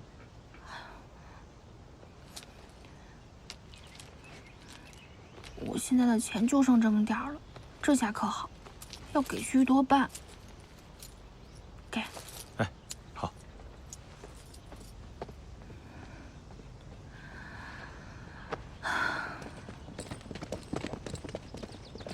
万家贵在龙香军中有些人脉，这次又是光复的大功臣，希望他能帮白家解决这事儿。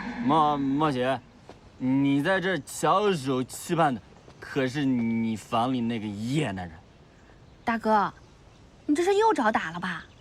要不要再去我房里看一下？不去，你那个房间，我要再去，再碰到那个野男人，我就倒了8辈子血霉。阿娘，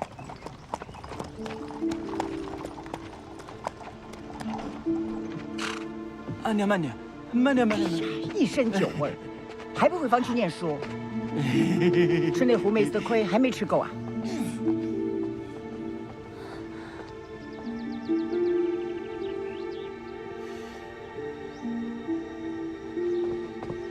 慢点，喝那么多酒干嘛？二叔母脸色阴沉，看来此行并不顺利。今天又跟着你阿娘去达官贵人家求援了。倒是有几家愿意去说情，但是吴相势力太大了，一口咬定偏得让我嫁过去。再拖一拖吧，兴许有转机呢。转机？但愿如此吧。娘子不好了，老爷被大理寺的人抓走了。大理寺？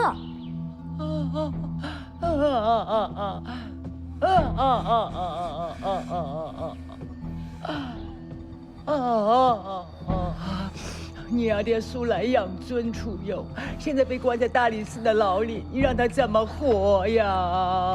阿娘，你先冷静一点。大理寺与刑部不同，不让轻易去探监，而且吴相爷只是为了逼我们屈服，不会真的对阿爹严刑拷打的。真的吗？凤瑶，做兄长的，说你2句啊。这事儿的罪魁祸首啊，就是你。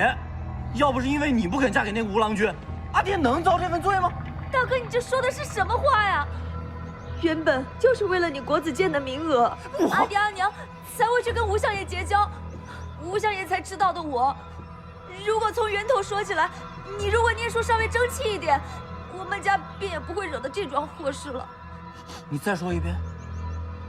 说，我不撕烂你的嘴！你说我读书不努力，让开！阿娘，打到我了！哎，让开！阿娘，我撕了你的嘴！别吵了。凤瑶啊，你一向最懂事、最孝顺，阿娘也知道让你嫁给吴郎君是委屈你了。可是为了你阿爹，为了咱们白家上上下下这么多条性命，你能不能？阿娘，啊！你别说，还敢动我！还敢动我！他动我！你看他动我！哎，这下完了！能不能心疼一下阿娘？完了，阿娘，你别难过伤心了，家里还有我呢。哎呀，有你没用啊！你又救不了你阿爹，你也不能嫁给吴郎君。我没有阿娘。哎呦，我的儿啊，我的命怎么那么苦啊！真是天有不测风云啊！连咱们老爷这种清闲官都入了牢狱。我听说啊，这是因为老爷和夫人不肯把这凤瑶小娘子嫁给那吴相爷家的傻郎君，这才引来了报复。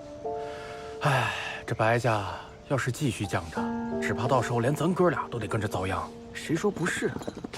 吁！两位大哥，请问贵府莫喜小娘子在家吗？新斋大哥，是不是有回信了？莫喜小娘子，咱们借一步说话吧。哎，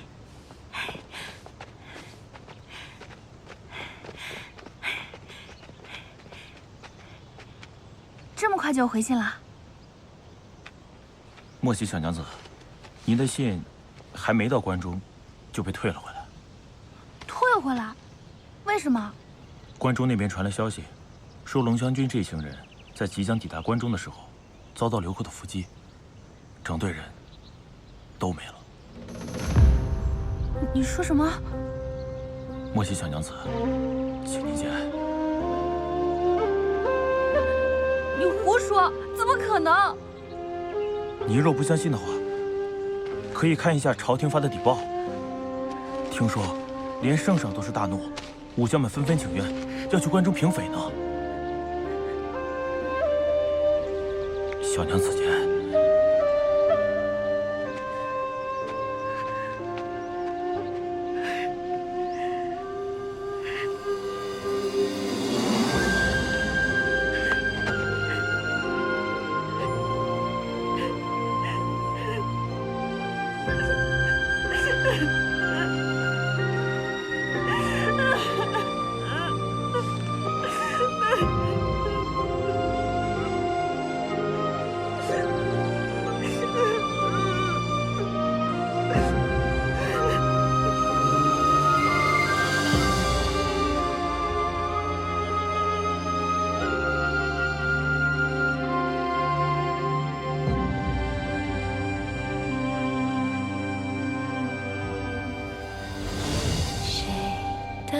相思太浓，把夜弹成了风。山边的云满天，情深的人能否偶然心动，连着心痛，长夜要灯火照明。我举起杯，献爱为敬，相思刻骨有你不疼。情浓意浓，你浓我浓，共赴风雨浓。桃花一场，雪花一场，牵手细雨多。谁人聪明，我们痴情，让他们变红。大好青春，两鬓霜雪陪你枯荣。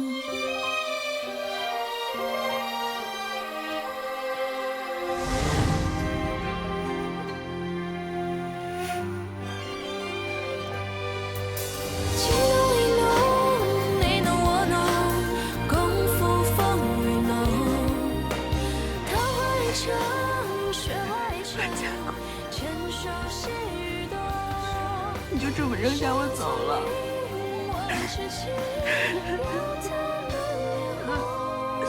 大好青春，两鬓霜雪陪你枯荣。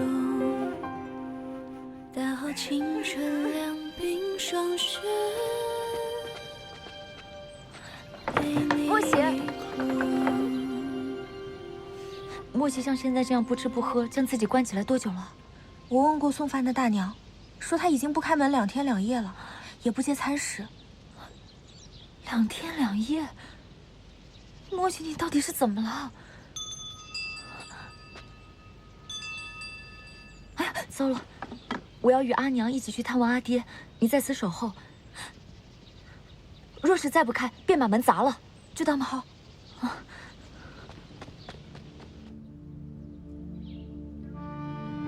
春雪娘子，门打开了。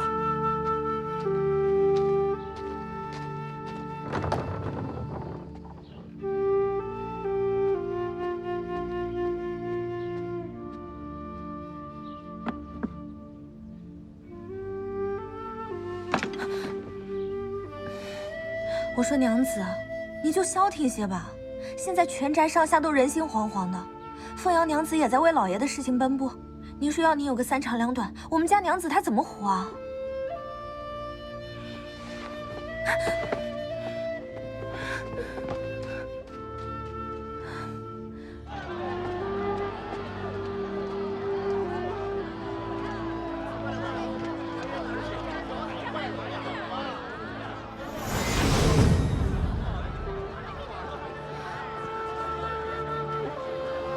安家贵，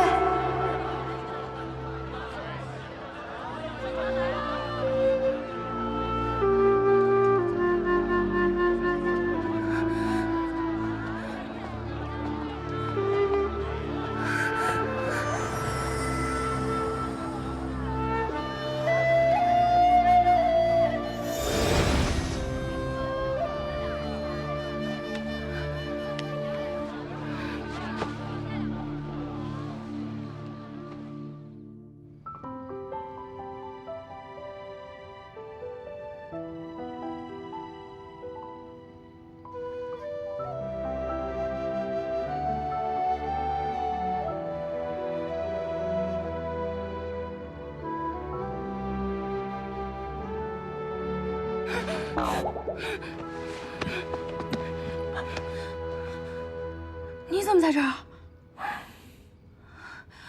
这是哪儿啊？这是客栈，你在大街上晕倒了。你不是跑了吗？你是以为我怕龙香君才离开荆州城的吗？难道不是吗？就算是我跑了，我就不能回来吗？你的事儿与我无关。才1个月没见，怎么跟我生分起来了？我跟你本来就不熟。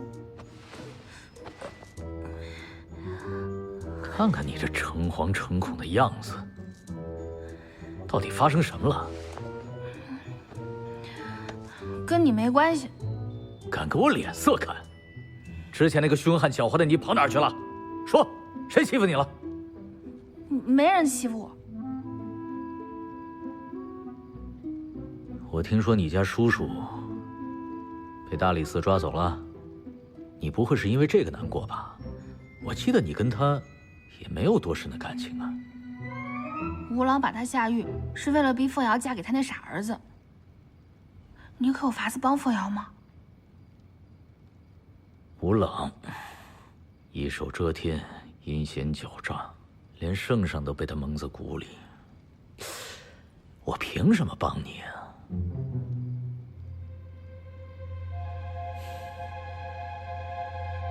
对了，龙香军有个新晋的将军叫万家贵，你认识吗？小吴，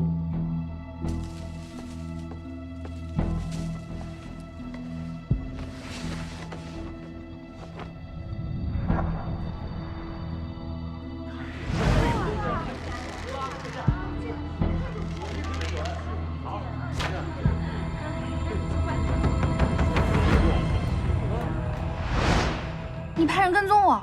别自作多情了，我哪有那闲工夫？那这话是哪来的？就算是我的人马全部撤出了荆州城，荆州城发生的任何事情，我也能了如指掌。小吴，这人是你跟踪的，你说说吧。这个万家贵在攻城时立下了大功，就是为龙香军找到了失传已久的神鸦火箭之法。据说那玩意儿是一位世外高人所设计，后来辗转流传到天禄书院的典籍库里。也不知道从哪儿得来的消息，暗自潜入荆州城，竟真的被他得了手。万家贵升任龙香军左郎将后，其父母向白家娘子凤瑶求亲，可这个姓万的却亲自去退了亲。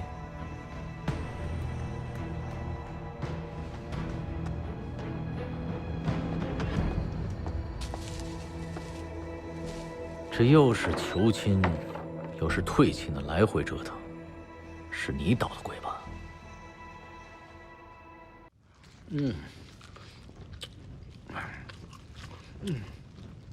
好吃吗？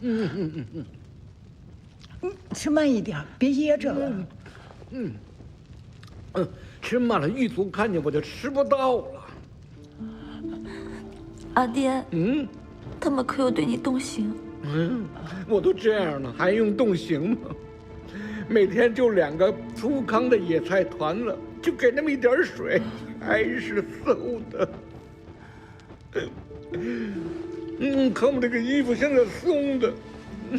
哎呦，你们都快认不出我来了吧？阿爹，你看你现在都瘦成什么样了，天天在这忍饥挨饿的。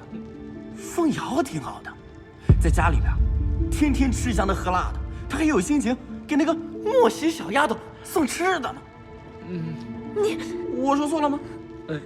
丫头，丫头，可怜你爹，啊！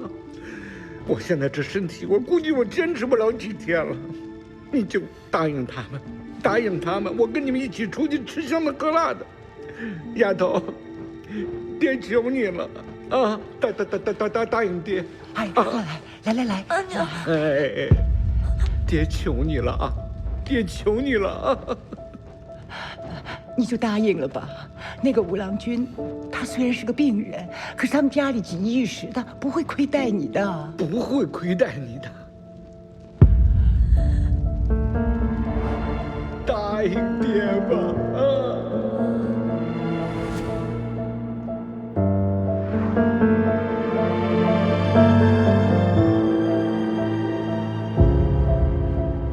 答应我吧。既是父母之命，父要遵从便是。哎呀，真好！老爷他答应了，好孩子，答应了。我出去和你们一起吃香的喝辣的，我先把这吃了啊。慢慢吃啊。你丫头，你来点吧啊。看你爹高兴的。你这去一边去。慢慢吃啊。你能不尝尝吗？爹，你为了报复白家，抢了白凤瑶的娃娃亲，让她惨遭退亲。我还从来没有见过你跟哪个男人如此亲近。是啊，我为了报复白家，所以特地去接近万家贵。这男人只要用花言巧语，都是很好哄骗的。没过多久，他就去跟凤瑶退了亲。我看见白家丢了这乘龙快婿，我心下当然是痛快。但我后面转念一想，觉得对不起凤瑶，她现下又被逼着嫁给那个傻儿子，我就想将功补过。原来如此，他没占你便宜吧？怎么可能？只要我不愿意，他一根手指头都碰不到我。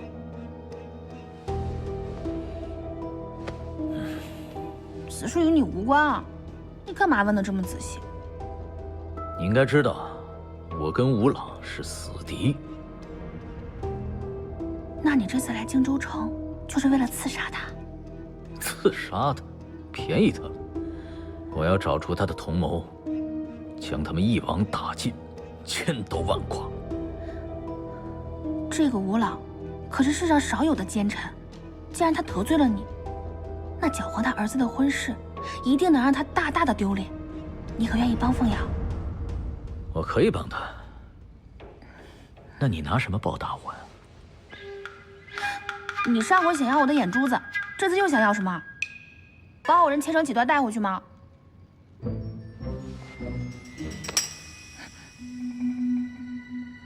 这什么眼神？好像我要非礼你似的。别瞪着眼睛啊！我知道我在你的心里就是个大坏蛋。我答应你，帮你摆平白凤瑶的婚事，便宜你了吧？但是你若是这个态度，小心我反悔啊！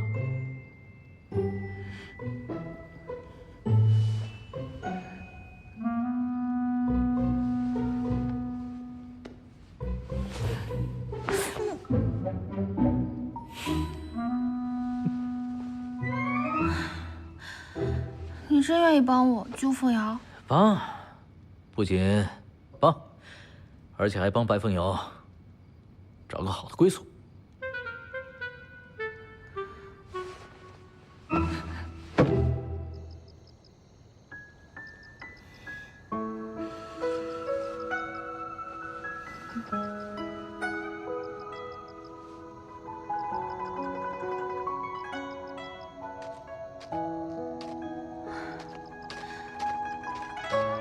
扶摇，莫邪，你回来了，我拿手炉帮你热着粥呢，还行，还热乎着呢。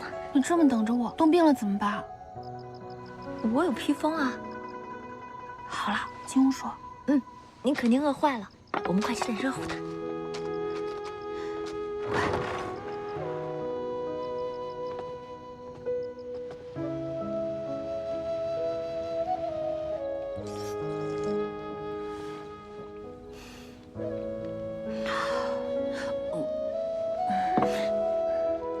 哎呀，你先前是怎么了？也不见人，也不吃饭，都担心死我了。这你就别问了。你见过你阿爹没有？你的亲事到底是怎么说的？说话呀！你不会答应了吧？我总不能看到全家因为我遭到报复吧？凤瑶，你傻呀！你就算要答应，也不该这个时候。再拖几日，事情会有转机的。凤瑶，你答应我，再拖几日，事情一定会有转机。你做了什么吗？这你就别管了，反正算我求你，你再拖几日，装病也好，事情一定会有转机的。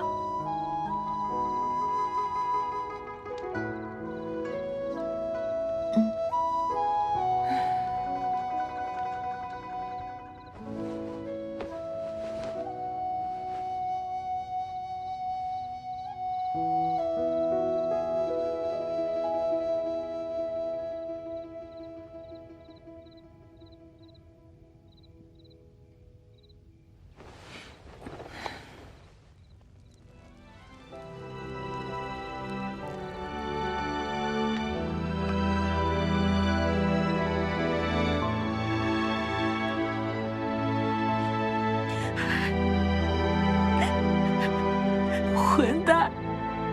突然就说回不来了，你让我怎么办？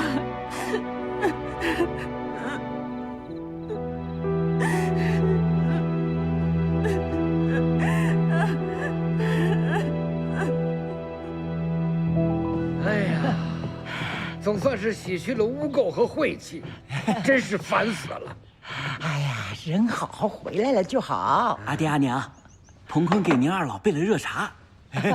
懂事。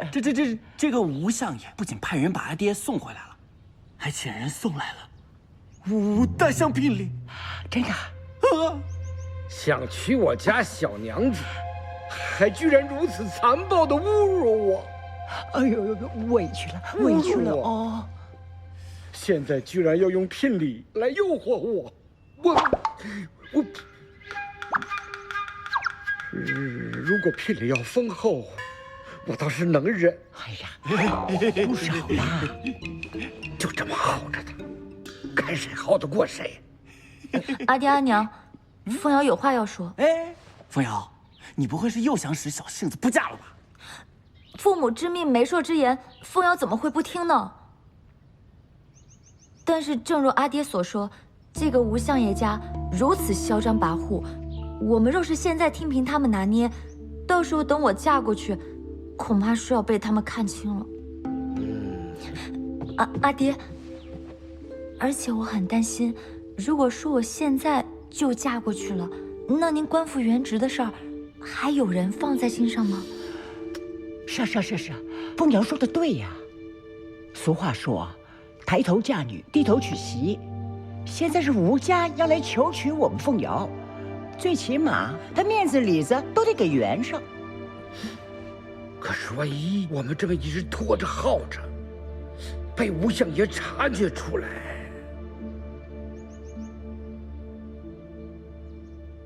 阿爹啊，您不是跟太卜署的卜博士经常一起研究金石字画吗？可否让卜博士帮忙算一个良辰吉日啊？您想啊，让卜博士帮忙算一个下个月的日子，既能拖着他，又很合理，不就直接拿捏吗？哎，你真是随了你娘了。你也不必如此害怕，我们又没有说不嫁，只是呢，让卜博士帮忙说，最近的日子都不太好，最好是要下个月才成亲。而且那个吴郎君已经卧病在床很久了，也没有性命之忧，也不差这1个月吧。主要是我们这样拖着他们，将来我嫁过去，他们便不会看轻我们了。阿爹，阿娘，学坏了，凤瑶学坏了。青楼楚馆的那群小娘子的欲擒故纵之术，你这处处一折。哎呀，凤瑶说的正合我意，这事儿就这么办。听你娘的。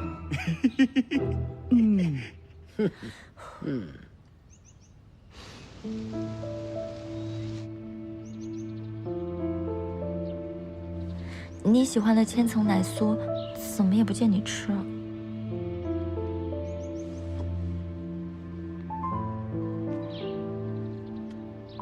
我阿爹去禀给吴相了，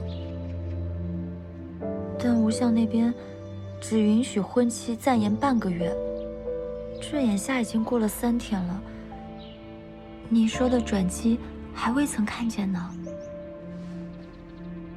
凤瑶，我找了朋友在暗中帮我们，但我也不知道他用什么法子来解决此事。娘子，龙香君来了几位大人，说要见你。龙香君？对。为何要见我呀？我与他们毫无交集，而且我一介女流，找我能有什么事啊？奴婢也不知道，老爷和夫人正在前厅待客，催着您赶紧过去呢。我行。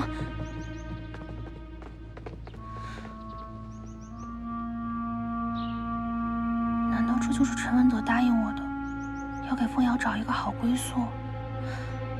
但这龙香君跟陈文德是死对头啊，怎么会？小女，白氏凤瑶，见过2位大人。小娘子不必多礼。我们龙翔军近日出了一桩大事，不知几位可曾听闻？新上任的左郎将万家贵万大人一行，率领500骑兵，奔赴漠北一带执行军务。途经关中之时，遭遇流寇袭击，全军都以壮烈阵亡。太惨烈了，倒是有耳闻呐。不过，将军在走之前，已经和我们退了婚。这事不会和我们白家有什么瓜葛吧？关中刺史得知万家贵一行出事之后，立马赶赴现场处理后事。他们整理了遗物，刚刚都已送往龙香军中，其中就有万大人的遗书。遗书？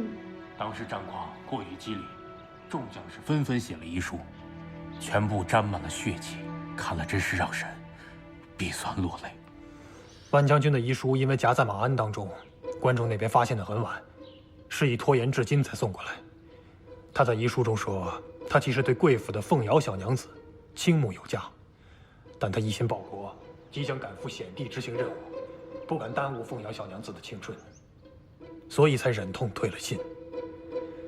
他让龙翔君替他照顾好凤瑶小娘子，身后抚恤，一如他的未亡人。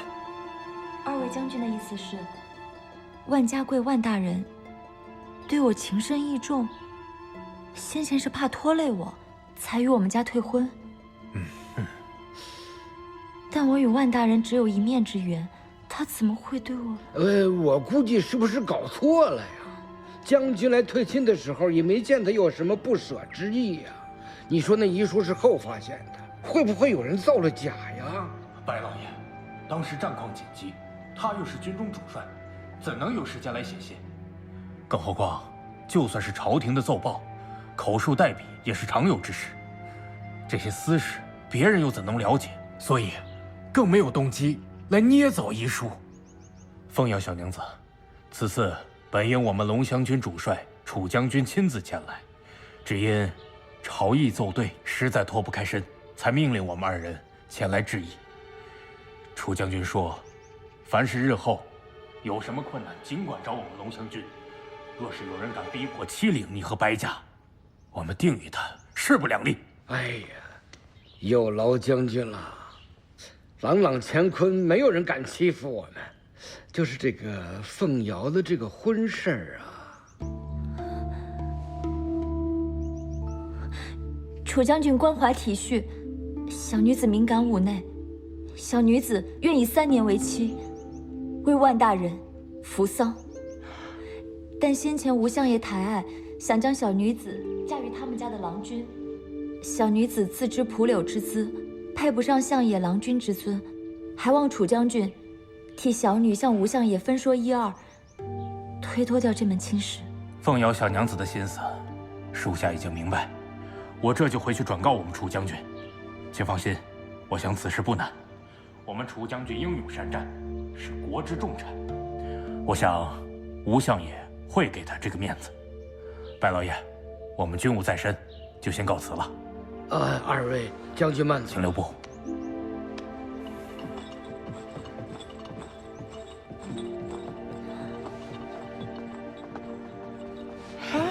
你是不是疯了？竟然想让龙湘君替你推掉吴郎君的亲事？阿娘，我听闻这楚将军刚正不阿，又是皇上身边看重的社稷重臣，再加上龙湘君又是这次光复荆州的天子之师，以二者之威，吴相爷也得顾及3分吧？哎呀，你真是胆大妄为！看来这一切应该是陈文德所为，想不到他居然还是个讲信用的人。另外之事，楚将军一语说了。贤弟啊，这就是你的不是了。你们与万家之间先前便有婚约，为何不早点告诉我？哎呀，这是在下的不是。坐下说话。你要早说，我能一直惦记着让凤瑶做我的儿媳吗？是，这是。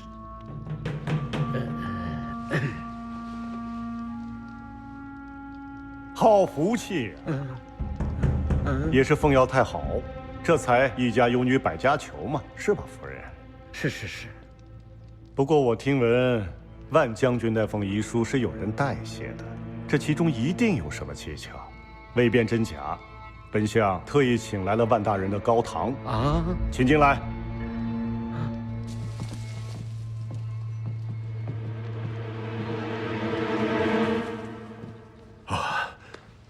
吴大人，哎呦，二老免礼啊！二老在哀痛中本不该打扰，但此事事关重大，为求真假呢，我特意把二老请来，就是想问一问，您二位觉得万大人那封遗书到底是真还是假？吴大人说的啥？大人问儿子的遗书是真是假？吴大人，这信绝对不是我儿子的意思。哦，哎呦，万兄，这话可不能这么讲。这话可不能这么讲。哎呀，这遗书啊，肯定是有人作假呀！哎，他们有所不知，我们万家从来都不信这世上有鬼神之说，怎么可能会在遗书上说什么今世无缘，且待来生比翼连理这样的话呢？明白了，二老后堂歇息，节哀顺变。文太贤弟，不是我，哎呦，子华，这话还没说完呢。你刚才都听到了，那封遗书是假的，此中蹊跷的，本相必会向楚将军说明。贤弟啊，既然凤瑶与万将军之间并无白头之约，那凤瑶守节之事便也站不住脚了。我们两家的亲事，还是可以再议议的，是吧，夫人？正是。那就准备准备吧。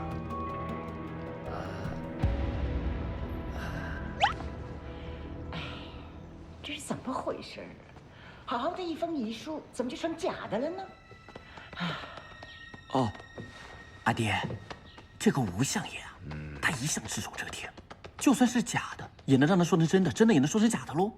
不然，他们家里2位我都接触过，他们的为人是厚道，还是厚道，不会像是被乌朗收买或者威胁的人。阿爹啊，你说妹妹好不容易找了个靠山，对吧？给自己撑腰，这下好了，倒成了假的了。那吴相的意思，就是坚持要我嫁入他家。父母都找来了，看来是不得手不罢休之意呀。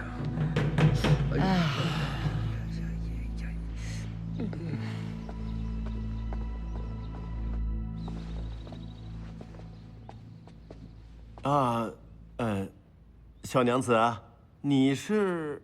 我是白家的侄女，凤瑶的堂妹，您唤我莫喜便是。什么？人是凤瑶的堂妹。哦，凤瑶的堂妹啊。坐。坐吧。你先出去吧。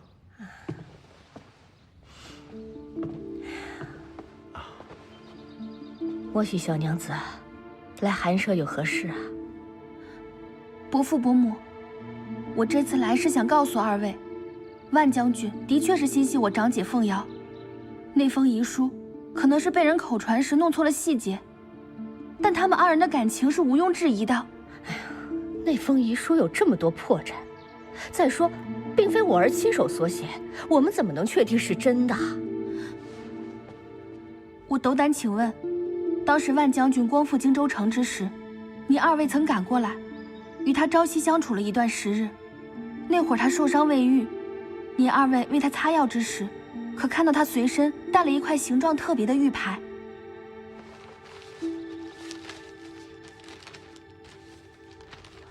大概是这个样子。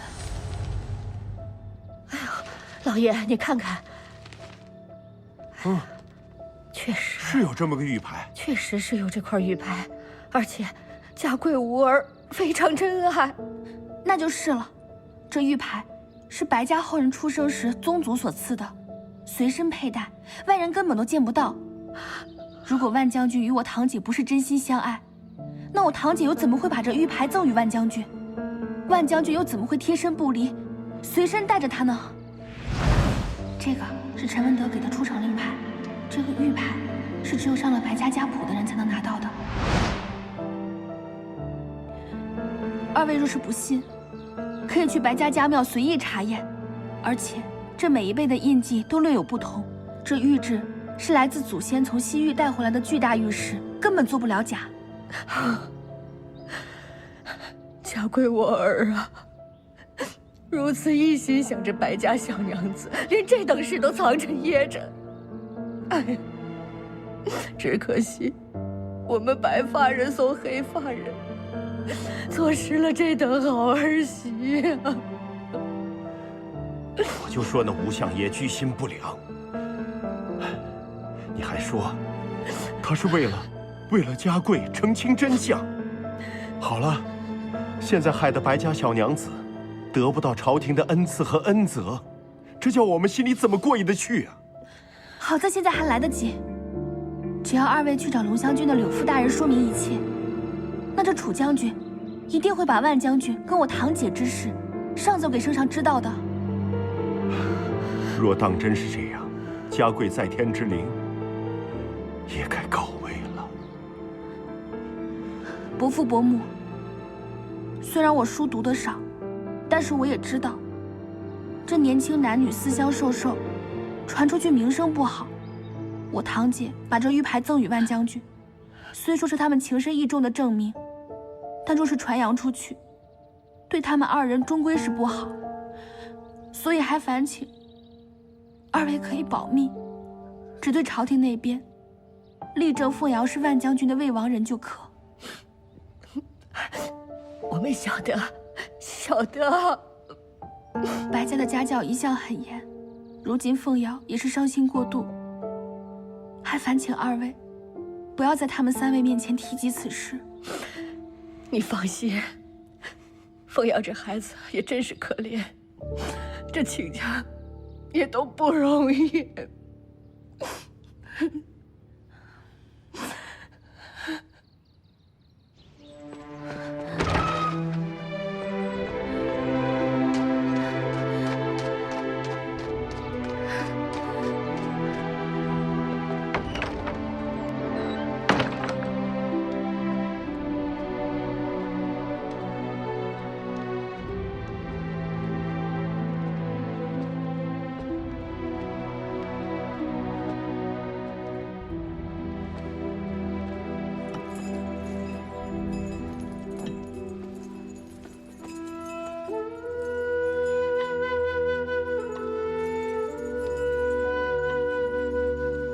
块玉牌是我给万家贵的，可是如今我却只能把它说成是凤瑶给的，因为凤瑶需要这个名分。可是谁又知道我心里的苦？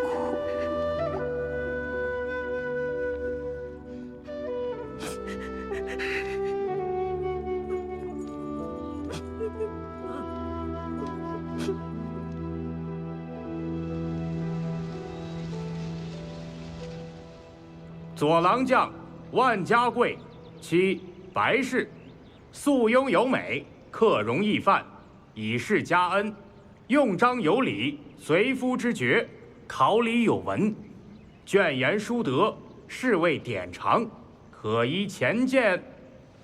谢圣恩。各位，请起吧。哎呀，来来来。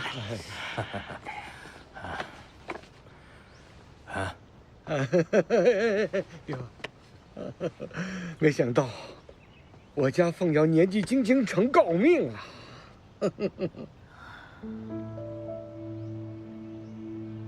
大人，我们家凤瑶尚未过门，万大人便战死了。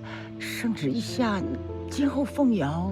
啊，白夫人的忧心，咱家明白。圣上也不是迂腐之人。凤瑶娘子秀外慧中，是我们家贵啊，没这个福分。今日得此诰命，按惯例，凤瑶娘子要为家贵服丧3年。不过，我们也不想耽误凤瑶娘子的终身。3年之后，凤瑶娘子啊，可以安心嫁人。对对对。若不嫌弃，我们愿意认凤瑶娘子为义女，到时候自然会送上一份嫁妆。太好了，以后吴朗再不敢骚扰咱们女儿了。只是服丧3年罢了。3年后，若是吴相爷仍旧纠缠不休，圣上和楚将军日理万机，到时我仍是祖上之肉。既然圣上已经赐下诰命，那我今日之后便是万家的人了。是我们万家的人。父亲母亲，请受儿媳凤瑶一拜。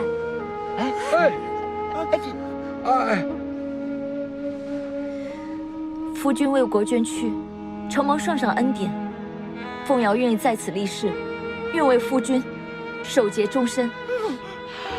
你说什么呀你？为我们家贵守节终身。凤瑶小娘子，万不可冲动啊！凤瑶并非是一时冲动，凤瑶早已经下定决心，要为夫君守节。若是违背此事，愿受苍天降罚。阿娘，不是。阿爹！哎呦，凤瑶我儿，你快起来吧！快起来，快起来！只要我们万家还在，绝不会让你受半点委屈的，是不是老爷？是。凤瑶小娘子高风亮节，咱家一定会在圣上面前如实禀报他。哎呀！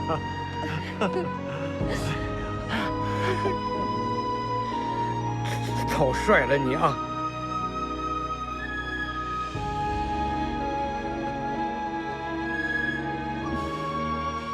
！3年后，若是吴相爷再来纠缠不休，到时候我便是祖上之肉。你，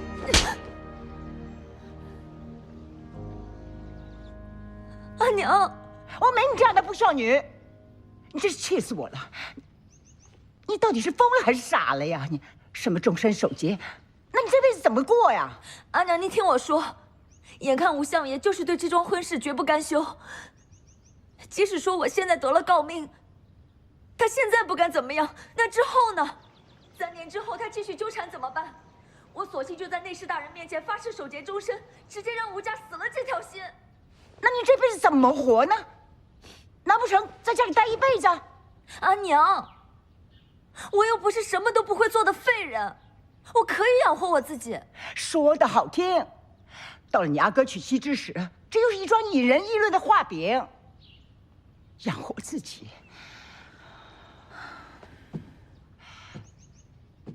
都是你！我好好的一个女儿，都让你给带坏了。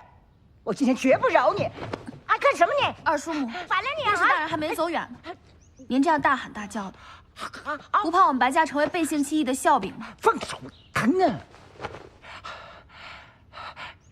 给我等着！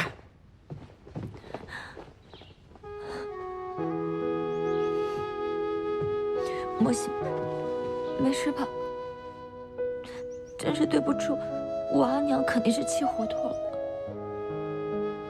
算了，谁叫我是你的姐妹呢？我为你做任何事都是应该的。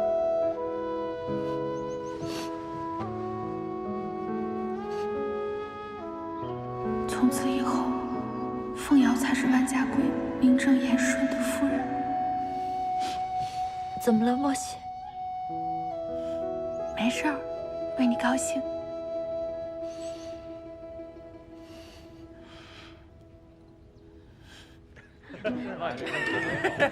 白少爷呢？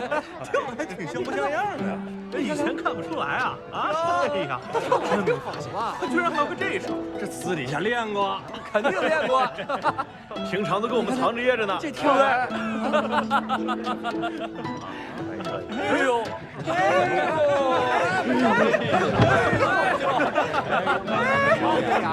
听着点儿，哎，白秀，赏他们呢？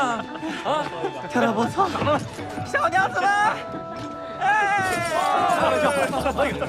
给白秀马上，来，马上，白秀，马上，你说那姓万的，死在了去漠北的路上，还没跟你妹妹洞房呢，就死了，真是没有艳福呀！他死了就死了，还要霸着你妹妹一辈子。那是我妹妹自愿的，自愿给人守一辈子活寡。白家都是蠢货嘛，跟吴家联姻不香吗？对呀，那不就成了象牙家郎君的大舅哥了吗？不就都能沾光了吗？是不是？哎，行了，别再说我那个不值钱的妹妹了。再说，我罚你都给我喝酒。喝酒就喝酒，来，喝酒，喝酒。你们再喝一会儿，我再跳一会儿。又抬跳了，谁敢再提我那不值钱赔钱货的妹妹，我不许提，不提。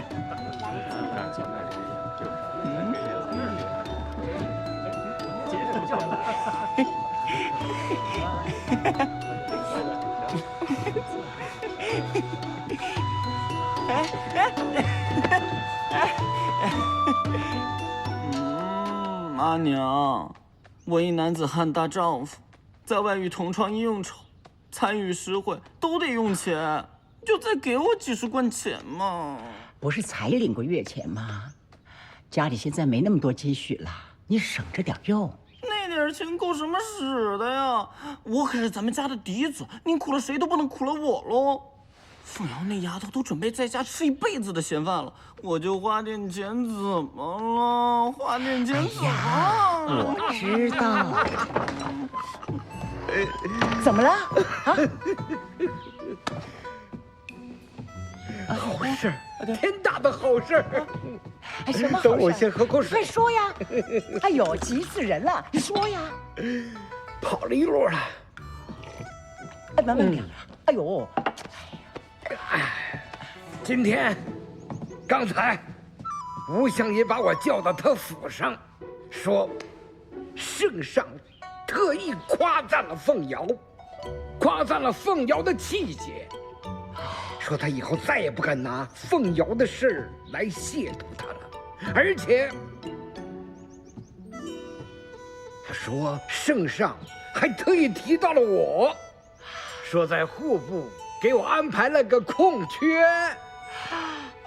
还有你，我说要在国子监给你安排个位置。哎呀，娘，国子监，当真？当真？我还能说假话不成？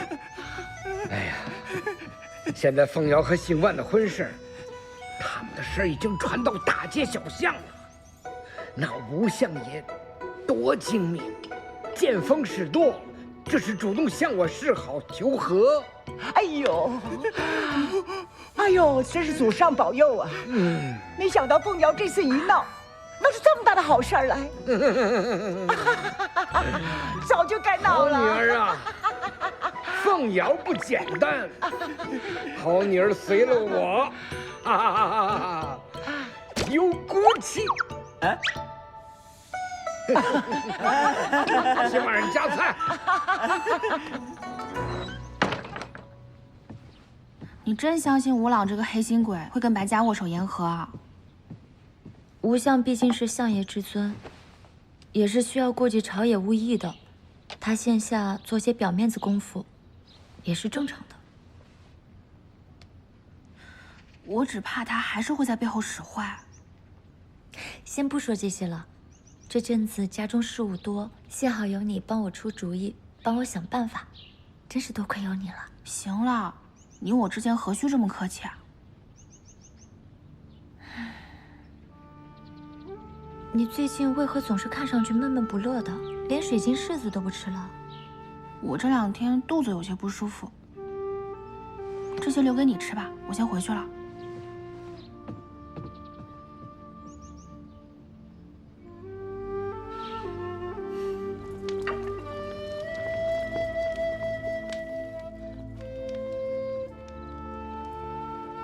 到头来还是只剩我一个人，不是我的，终究得不到。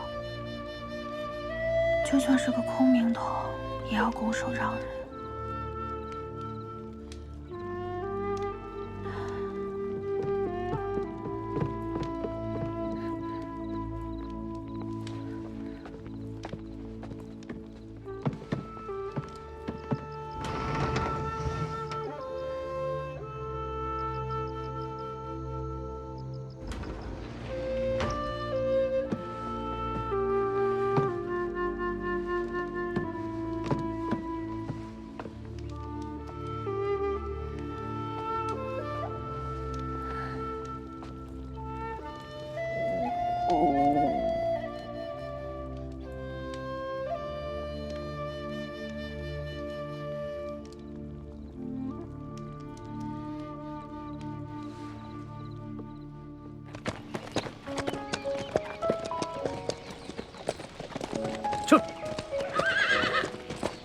将军若是惦记着莫喜娘子，为何不将她一起带走？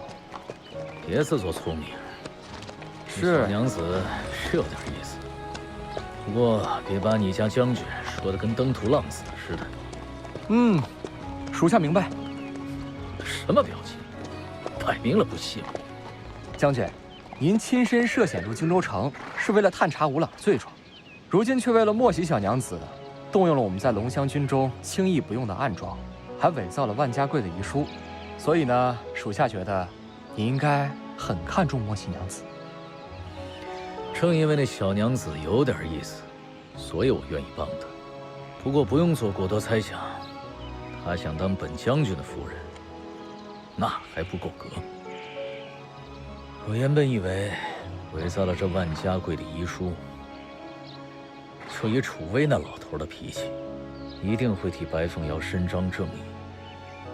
在圣上面前可以让吴朗颜面尽失，而且是这2个手握兵权的大臣之间可以不和。谁知道吴朗居然看出了这万家贵遗书有诈，最关键的是还闹出了一个家人相赠玉牌的事情，真没想到2人还真有一段情。这万家贵情场战场都不简单呢。走吧，这荆州不是久留之地，终有一天会回来收拾吴朗那个老头子的。撤！